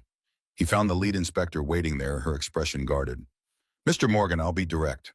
My team is finding exactly what your documentation indicated: counterfeit components, substandard materials, numerous code violations that create dangerous conditions." Relief flooded through Robert immediately, followed by suspicion about this clandestine conversation. "That's good, isn't it? The violations will be documented and addressed." The inspector's mouth tightened. "Ordinarily, yes. But Peterson's attorney is already suggesting your documentation was fabricated out of retaliation for termination. There's also pressure coming from within the department to minimize findings. The materials are physically present. How can that be disputed? Some violations might be attributed to supplier error rather than deliberate negligence. Others might be classified as minor infractions requiring correction but not preventing renovation." She held his gaze steadily. "You understand what I'm saying?" Robert understood perfectly. The system was already working to dilute his evidence to create plausible deniability for Peterson, while allowing the dangerous renovation to proceed with minimal disruption. "What can be done?" The inspector glanced toward the door. "Independent verification from a recognized authority would make it harder to dismiss these findings. Someone whose reputation can't be easily attacked." Before Robert could respond, the door opened, revealing Peterson's attorney scanning the stairwell with suspicious eyes. "Inspector Davis. The team has questions about the Eastern Section assessment." As they left, Robert remained in the stairwell, confronting the reality that documentation alone wouldn't suffice. The system was designed to protect powerful interests, and Peterson's connections were actively working to neutralize the inspection findings. This time, Robert didn't hesitate. He called Victoria directly. The phone answered on the second ring. "Harrington? The inspection is happening now, but there's a problem. Peterson's attorney is already working to minimize the findings. The lead inspector suggested we need independent verification from someone with unassailable credentials." Victoria's response was immediate and focused. "Dr. Alan Nakamura, our head of engineering, will be there within 40 minutes. He's certified as an expert witness in 3 states and has testified before congressional committees on building safety standards." The efficiency of her response, no questions, no hesitation, just immediate action, momentarily took Robert's breath away. "Thank you. There's something else you should know. Peterson fired me Monday and threatened to make me unhireable in Chicago." A brief silence followed, then, "I see. We'll address that after securing the inspection. Eviction timeline. End of the week." Another pause, this one carrying a different quality, less strategic calculation, more genuine concern. "Do you and Abby have somewhere to go?" The question hit Robert with unexpected force, not just its practical implications, but the fact that Victoria had immediately thought of Abby. "We'll figure something out. A colleague might have space temporarily." "That's unacceptable," Victoria replied, her tone shifting to the decisive cadence he recognized from their first meeting. "I own a building on Wellington Avenue with a vacant 2-bedroom. It's yours for as long as needed." The offer dangled between them, generous, necessary, and fraught with implications about their evolving relationship. Robert found himself at a crossroads, pride wrestling with pragmatism, while Abby's welfare hung in the balance. I can't accept charity, Victoria. Using her first name felt significant, a subtle shift in their dynamic. It's not charity, it's a practical solution to a temporary problem. Victoria paused, then added more quietly, it's what someone would do for a friend. The word friend lingered between them, neither fully accurate nor entirely wrong. A placeholder for something neither seemed ready to define more precisely. I'll pay market rent, Robert insisted, compromise emerging from necessity. We can discuss terms later. For now, focus on the inspection. Dr. Nakamura is already en route. True to Victoria's word, Doctor. Nakamura arrived 40 minutes later, his credentials immediately altering the inspection's dynamic. By late afternoon, the team had documented 17 critical safety violations, each photographed, measured, and verified by Nakamura. Peterson's fury was palpable, but contained in the presence of witnesses, his attorney's expression growing increasingly grim. The lead inspector approached Robert as her team finished. The violations will be filed today. Peterson Development will receive a stop work order until all issues are addressed with approved materials and verified by follow-up inspection. It was a significant victory, yet Robert felt no triumph, only relief that vulnerable residents wouldn't be endangered by corporate greed. As the inspection team departed, Peterson cornered him in the lobby, voice lowered to avoid being overheard. You think you've won. This building will still be converted. The violations will be addressed, the renovation will proceed, and the tenants will still be priced out. All you've done is delay the inevitable while destroying your own career. There was truth in Peterson's assessment. The inspection hadn't solved the underlying problem of affordable housing. Being eliminated only ensured the new units wouldn't be death traps. The victory was partial at best, and the personal cost remained substantial. Dr. Nakamura approached as Peterson stormed away. Ms. Harrington asked me to provide this. He handed Robert an envelope. She also mentioned that my department has an opening for someone with your practical knowledge of building systems. The position begins January 2nd, if you're interested. The casual job offer, delivered as an afterthought, reflected Victoria's distinctive approach, providing opportunities rather than charity, respecting Robert's expertise while acknowledging his predicament. Thank you for coming today, Robert replied, accepting the envelope. Your credentials made a significant difference in how the inspection findings were documented. Nakamura nodded, his expression suggesting he'd witnessed similar scenarios before. Corporate developers often rely on procedural delays and political connections to circumvent safety regulations. Having credible third-party verification closes those loopholes. He offered his business card. Call my office tomorrow about the position. Ms. Harrington speaks highly of your practical knowledge, a perspective our theoretical team sometimes lacks. After Nakamura departed, Robert opened the envelope, finding a key and an address on Wellington Avenue, along with a brief note in Victoria's precise handwriting. Available immediately, terms negotiable. Abby's school is within walking distance. The consideration reflected in that final detail. Researching Abby's school location relative to the apartment struck Robert with unexpected force. Victoria Harrington, whose time was valued in thousands of dollars per hour, had personally considered Abby's daily routine before offering housing. That evening, after explaining the day's developments to Abby in age-appropriate terms, Robert took her to see the Wellington Avenue apartment.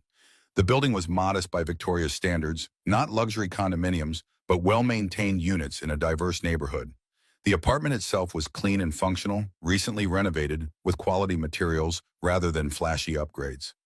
Abby explored the space with growing excitement, her initial wariness giving way to enthusiasm when she discovered the second bedroom had a large desk perfectly positioned beside a window overlooking a small community garden. Dad, this desk is perfect for building my bridge model. The light is amazing.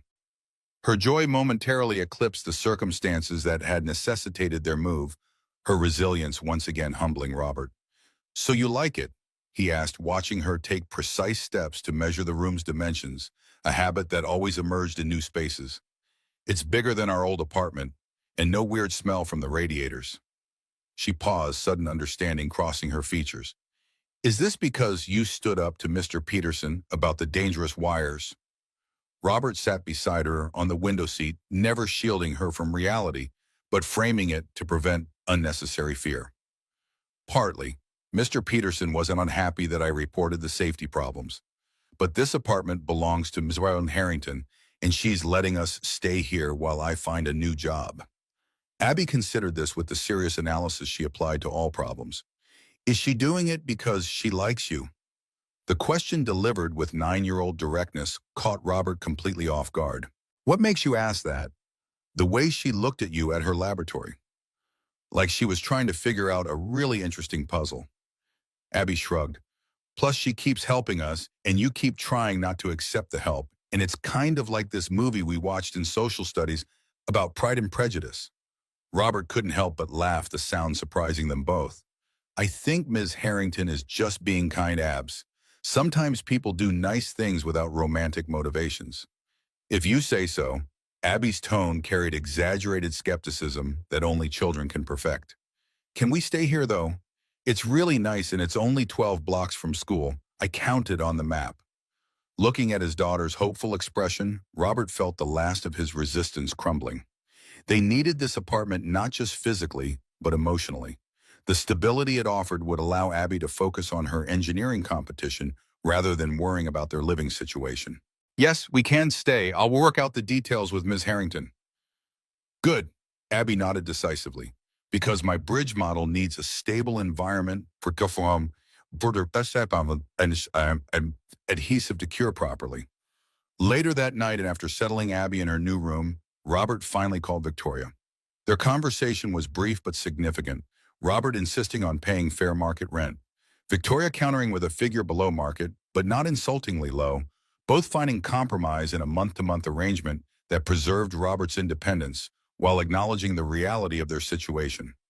Over the next week, as they settled into the Wellington Avenue apartment, Robert accepted Dr. Nakamura's job offer starting January 2nd as a practical systems consultant for Harrington Technologies' engineering division.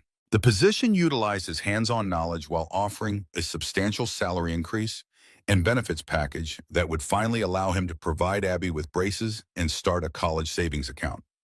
Through Victoria's quiet intervention, Mrs. Kaplan's situation had been resolved, a place secured at a senior living community that honored her existing rent through a legacy resident program that Robert suspected had been created specifically for her benefit. The Rodriguez family found affordable housing through a community organization that happened to receive substantial funding from the Harrington Foundation. The transition wasn't seamless, ride still occasionally conflicted with pragmatism, independence with interdependence, but Robert found himself adapting to this new reality with growing comfort. Victoria remained professionally distant during this period, their communication limited to practical matters regarding the apartment and occasional updates about Abby's bridge design. December 21st arrived with Chicago's worst blizzard in decades.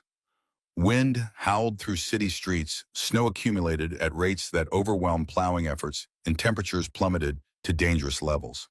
By Saturday evening, power outages affected multiple neighborhoods, including Wellington Avenue. Robert had prepared for such possibilities, stocking emergency supplies and reinforcing the apartment's weatherproofing. He and Abby made an adventure of the situation, building a blanket fort in the living room and using camping lantern to create pools of warm light in the darkness. It's like we're explorers in the Arctic, Abby declared, wrapped in layers of blankets as Robert heated soup on a camping stove. Do you think the power will come back soon? Hard to say.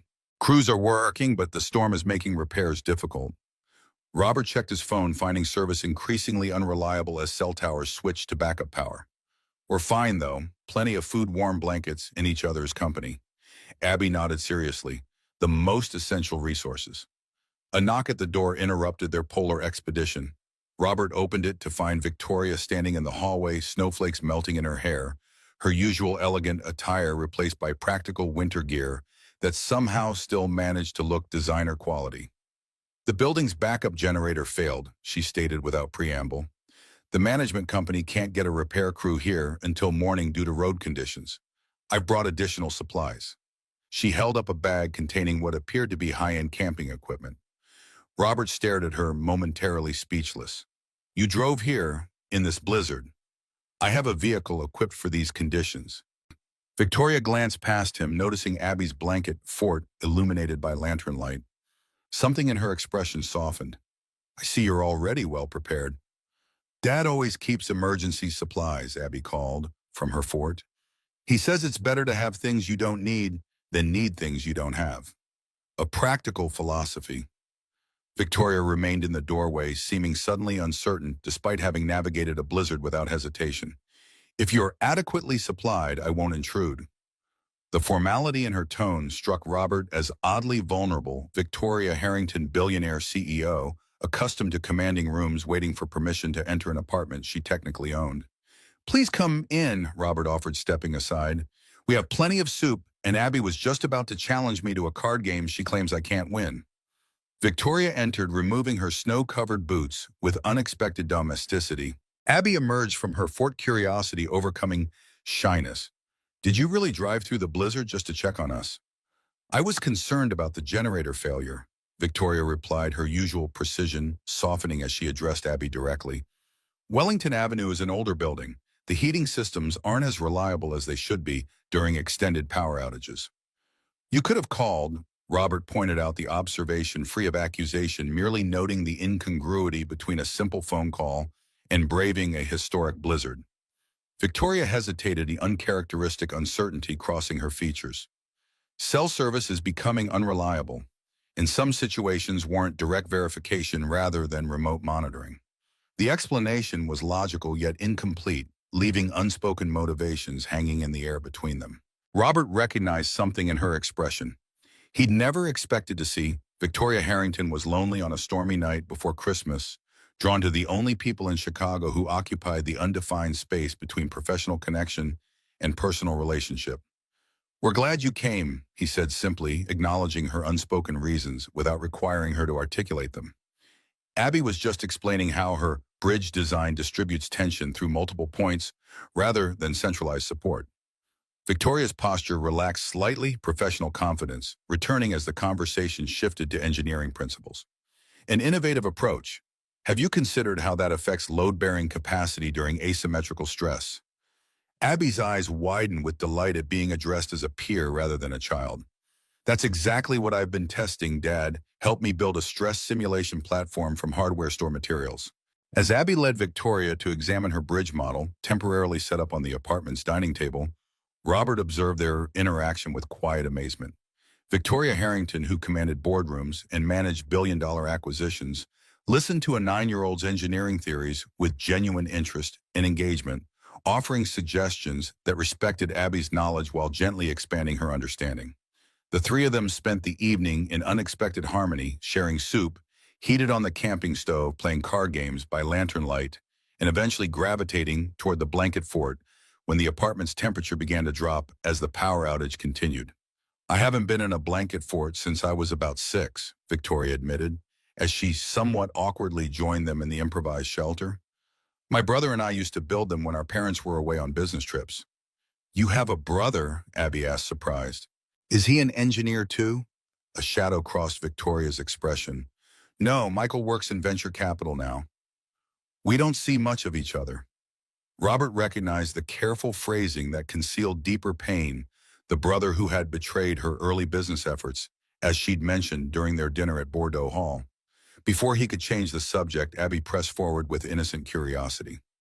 Why not families should stick together, especially at Christmas? Victoria's gaze met Robert's, briefly seeking guidance on how to address such direct questioning. He nodded slightly, encouraging honesty without unnecessary detail.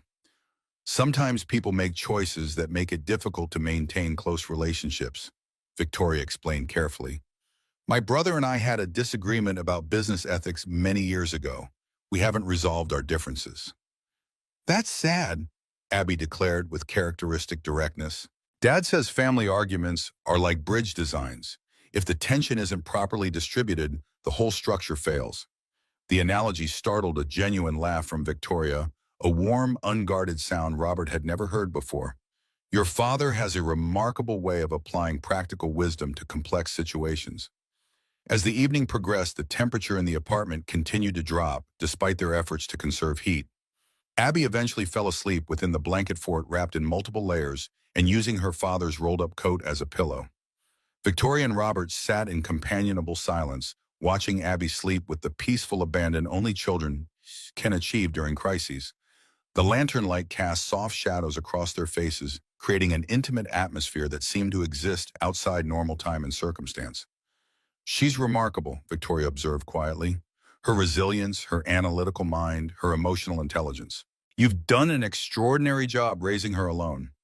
I can't take all the credit. Jennifer established a strong foundation. Robert adjusted the blanket over Abby's shoulders. And Abby herself is naturally determined. Always has been.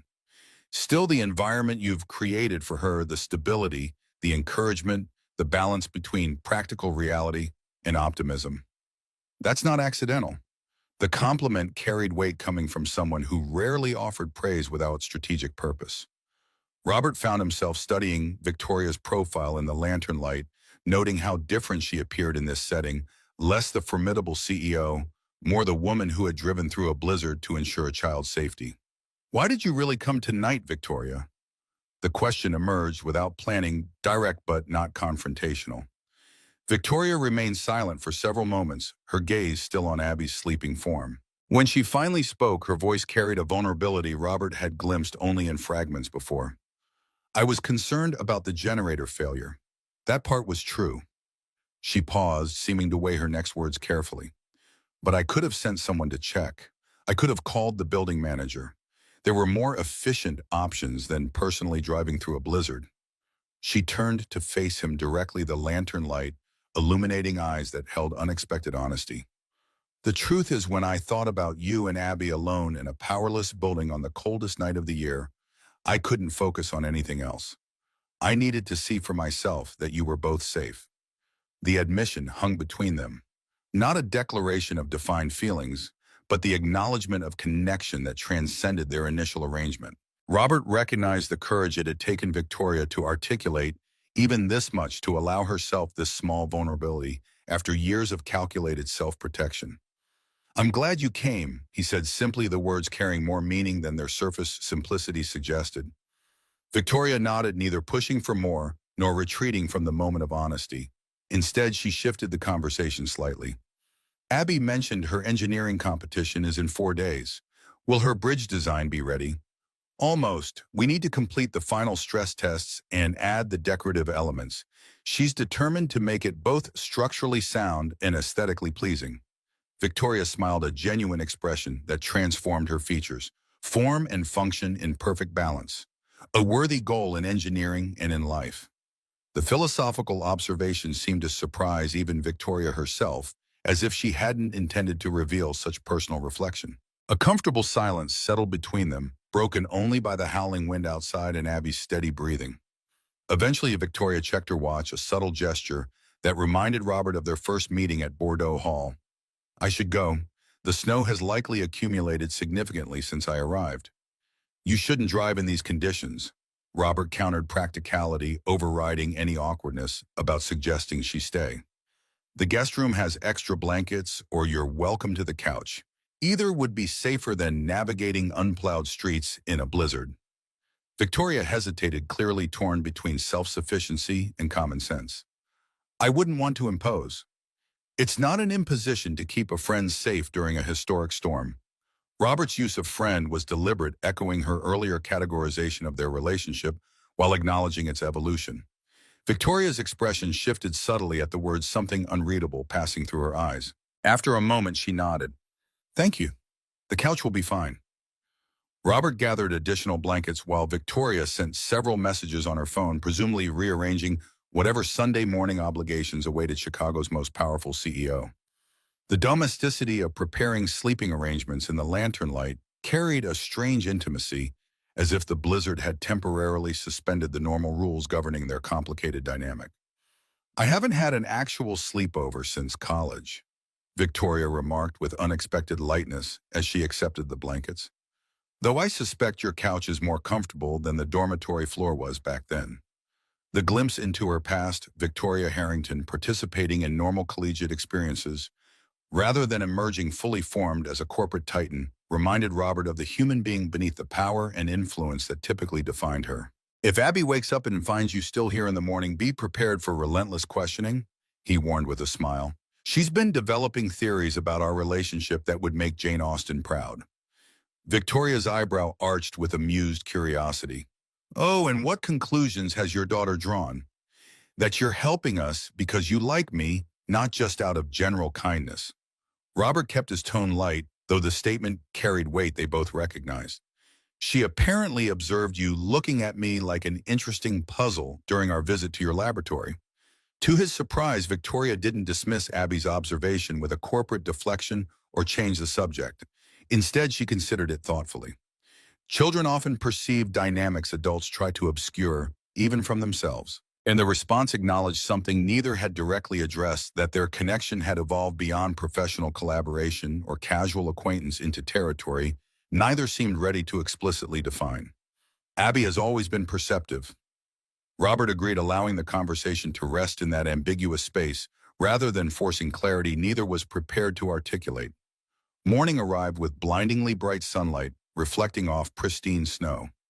Power remained out, but the apartment had retained enough heat to remain comfortable with layers of clothing and blankets. Robert woke to find Victoria and Abby already deep in conversation at the dining table, examining the bridge model with serious concentration. Dad Ms. Harrington figured out why the center section keeps failing under asymmetrical load. Abby's excitement suggested she'd been awake for some time. We need to adjust the tension distribution through the secondary supports. Victoria looked up, her usual perfect appearance slightly softened by sleep and the absence of makeup. Something about seeing her this way engaged with Abby's project in morning light. Wearing yesterday's clothes, her corporate armor temporarily set aside, struck Robert with unexpected force. Your daughter has a remarkable intuitive understanding of structural engineering principles. Victoria noted, her tone carrying genuine respect rather than adult condescension. She just needed a different perspective on the load distribution problem. The scene before him, his daughter and Victoria Harrington collaborating on a bridge design in a powerless apartment during a historic blizzard, seemed surreal yet somehow right, as if disparate elements of his life had aligned in ways he could never have anticipated. Dad, can Ms. Harrington come to my competition on Wednesday? Abby asked the question carrying both hope and uncertainty. She understands the mathematical principles even better than my science teacher. The invitation represented more than attendance at a school event. It was Abby actively including Victoria in a significant moment, drawing her further into their family circle, despite the undefined nature of her relationship with Robert. Victoria glanced at Robert, clearly unwilling to accept without his approval. I wouldn't want to intrude on your family event. Before Robert could respond, Abby interjected with the straightforward logic of childhood. But you're already kind of like family now. You gave us a place to live, you helped fix my bridge design, and you had a sleepover during the blizzard. The declaration hung in the air, neither adult immediately capable of addressing its implications. Victoria's expression revealed rare uncertainty, while Robert found himself considering how quickly Victoria had indeed become an important presence in their lives. If your schedule permits, we'd be happy to have you there. Robert finally offered the invitation genuine, despite its careful phrasing.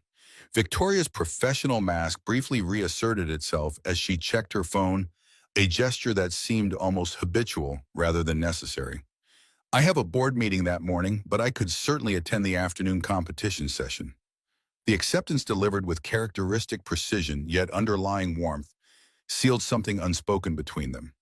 An acknowledgement that whatever was developing here deserved exploration rather than avoidance.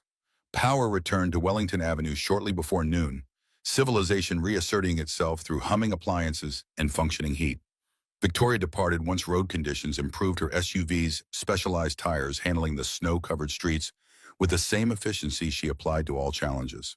The days before Abby's competition passed quickly, Robert dividing his time between settling into their new apartment, preparing for his January start date at Harrington Technologies, and helping Abby perfect her bridge model. Victoria remained involved from a distance, sending occasional suggestions via text, and once having specialized materials delivered when Abby encountered an unexpected structural problem. On December 25th, Christmas morning, Robert and Abby exchanged modest gifts, books for her, a new tool set for him, before spending the day watching holiday movies and baking cookies from Jennifer's old recipe. A delivery arrived mid-afternoon, a package from Victoria containing an advanced engineering kit for Abby and a rare single malt scotch for Robert, with a simple note. Merry Christmas to you both. Thank you for the blanket, Fort memories. V. The gesture was perfectly calibrated, thoughtful, without being extravagant, personal, without being presumptuous. That evening, Robert sent a text, "Thank you for the gifts. They were perfect. Merry Christmas, Victoria." Her response came quickly, "You are both welcome. Enjoy the holiday." The exchange was brief, almost formal, yet carried an undercurrent of growing connection that neither seemed ready to articulate more directly. December 26th brought a return to preparation for Abby's competition. The bridge model was finally complete, a marvel of engineering principles applied through a child's innovative perspective, strengthened by Victoria's insights about tension distribution. As they carefully packed it for transport, Abby's nervous excitement was palpable. What if it doesn't hold the test weight? What if I forget my presentation? Her usual confidence momentarily wavered beneath competition pressure. Then you'll have learned something valuable for next time. Robert replied the answer he knew Jennifer would have given. The goal isn't perfection, Abs. It's progress. The morning of December 27th arrived with clear skies and temperatures slightly above freezing, a welcome respite from Chicago's winter fury. Robert and Abby reached the Museum of Science and Industry by 11:00 a.m., securing their assigned station and carefully setting up the bridge model that represented countless hours of collaborative effort. Robert noticed his daughter's nervous energy, checking and rechecking measurements, adjusting display elements, rehearsing her presentation under her breath. "Remember what Mom used to say before your piano recitals?" he asked quietly, helping her arrange the project documentation. Abby smiled, the memory clearly comforting. "Butterflies mean you care enough to be nervous. Just make sure they're flying in formation." "Exactly. Your bridge is amazing, Abs. No matter what happens today, I'm incredibly proud of you." The competition opened to the public at noon, judges circulating among projects while families and spectators explored the exhibits. Robert maintained a reassuring presence nearby as Abby explained her design to the first round of judges, her initial nervousness giving way to confident enthusiasm as she demonstrated the innovative tension distribution system. Victoria arrived at precisely 2:15 p.m. directly from her board meeting, still wearing a tailored suit that marked her as distinctly different from the casual weekend attire of other attendees. Her entrance drew attention, several parents whispering recognition as she moved purposefully through the exhibition hall. She reached their station during a break between judging rounds, her expression warming as she took in Abby's professional display and confident posture. "This looks impressive.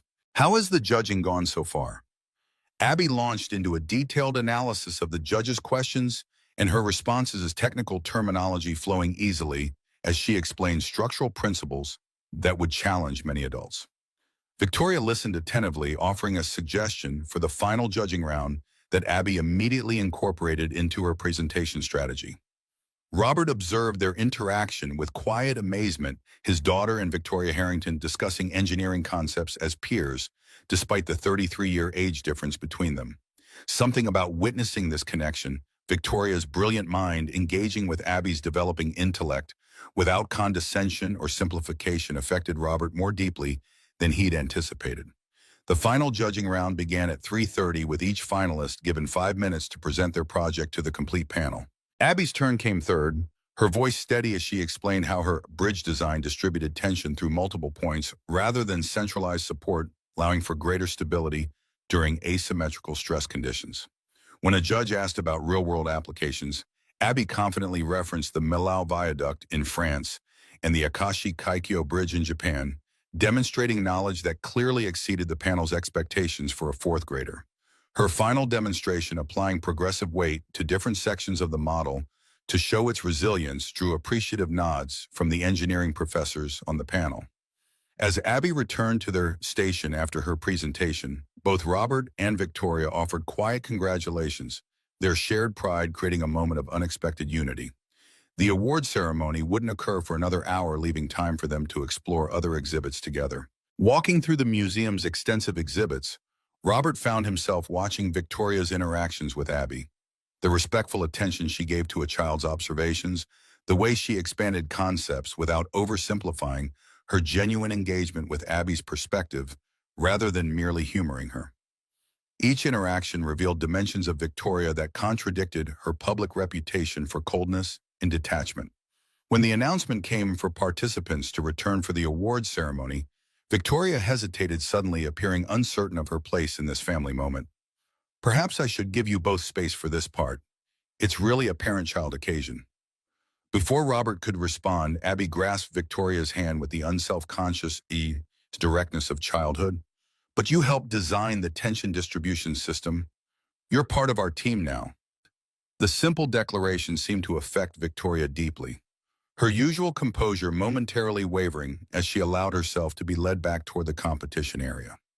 Robert followed, struck by the image before him, his brilliant daughter holding the hand of one of America's most powerful CEOs, both of them connected by shared passion for engineering and the bridges they had begun to build between their disparate worlds. The award ceremony began with recognition of all participants, followed by honorable mentions and third place. When the head judge announced, second place goes to Abby Morgan for her innovative tension distribution bridge design, Robert felt a surge of pride so intense it momentarily took his breath away. Abby's face lit with disbelief and joy as she stepped forward to receive her certificate and scholarship to Northwestern University's summer engineering program. As she returned to where Robert and Victoria waited, her expression reflected pure triumph. I did it. I actually did it. She clutched the certificate, looking from Robert to Victoria with shining eyes. We did it. Our design worked. Your design, Victoria corrected gently, unexpected emotion evident in her voice. Your innovation, your presentation, your achievement. We just helped with the edges. The award ceremony concluded with photographs and congratulations from judges and other participants. As they prepared to leave, Victoria received a call that required immediate attention, a situation with the Stellaris acquisition that couldn't wait. She excused herself with genuine regret, promising to check in later. Robert and Abby celebrated with dinner at Abby's favorite pizza place, the certificate propped prominently on their table. Their conversation was animated by Abby's excited recounting of judges' comments and her plans for future projects, her confidence visibly strengthened by the achievement. Dad, Abby asked as they walked home through streets still bearing remnants of the weekend's blizzard, do you like Ms. Harrington? Robert considered his answer carefully. Yes, I do. She's intelligent, principled, and genuinely interested in your engineering abilities. No, I mean, do you like her? Like how you liked Mom? The question caught him off guard despite its predictability. It's complicated, Abs. Ms. Harrington and I come from very different worlds. But bridges connect different worlds, Abby replied with the simple wisdom of childhood. That's literally what they're for. Robert smiled at her logic, unable to argue with the metaphor. That's true, but adult relationships are complex. They're only complex because adults make them complex, Abby stated with absolute certainty. You both smile different when you're together. The real kind of smile, not the polite kind. Her observation lingered in Robert's mind as they reached the Wellington Avenue apartment. After Abby was asleep, her certificate prominently displayed on her desk, Robert found himself on the small balcony, despite the cold, staring at the city lights while turning his daughter's words over in his mind. His phone vibrated with a text from Victoria. Acquisition emergency resolved. Congratulations again to Abby on her achievement. She was exceptional today. Robert hesitated, then responded more personally than he might have before the blizzard. Thank you for being there. It meant a lot to her, to us both. Three dots appeared, disappeared, reappeared, suggesting Victoria was drafting and redrafting her response. Finally, the pleasure was mine. Her achievement deserved celebration. You've raised an extraordinary daughter, Robert. He smiled at the formality that still characterized her message's evidence of her careful nature. Would you like to join us for dinner this weekend? Abby wants to celebrate with her team, and apparently that includes you now. This time Victoria's response came quickly. I'd like that very much. Something shifted with that simple acceptance, a mutual acknowledgement that whatever was developing between them deserved exploration beyond crisis response and professional cooperation. Robert found himself smiling at the city lights, the future holding possibilities he hadn't dared consider since Jennifer's death. His phone vibrated once more. Robert, the construction inspector called. Mrs. Kaplan's apartment has been modified with senior accessibility features. She can move in next week. The message confirmed what Robert had suspected. Victoria had been quietly ensuring Mrs. Kaplan could return to her home of 47 years, likely applying pressure or incentives that had convinced Peterson Development to maintain at least one unit as affordable housing. "Thank you," he replied simply, "for everything." Her final message of the evening carried a new openness. "You once told me building walls high enough to keep out pain also keeps out everything worth living for. I'm learning you were right." Standing on the balcony under the winter stars, Robert realized that despite all the upheaval of the past month, losing his job, moving, starting over, he felt more hopeful than he had in years. The future remained uncertain, but for the first time since Jennifer's death, that uncertainty held promise rather than just challenge. The bridges being built weren't just between the different worlds he and Victoria inhabited, but between past and future, between loss and possibility, between isolation and connection. His brilliant daughter had been right again. Bridges existed to connect different worlds to make passage possible, where gaps once seemed insurmountable. As 2024 approached, Robert Morgan found himself standing at the beginning of a path he hadn't expected. A path illuminated not just by Victoria Harrington's considerable resources, but by the genuine connection developing between three people from vastly different circumstances who had somehow found common ground in mutual respect, shared values, and the bridges they were learning to build together.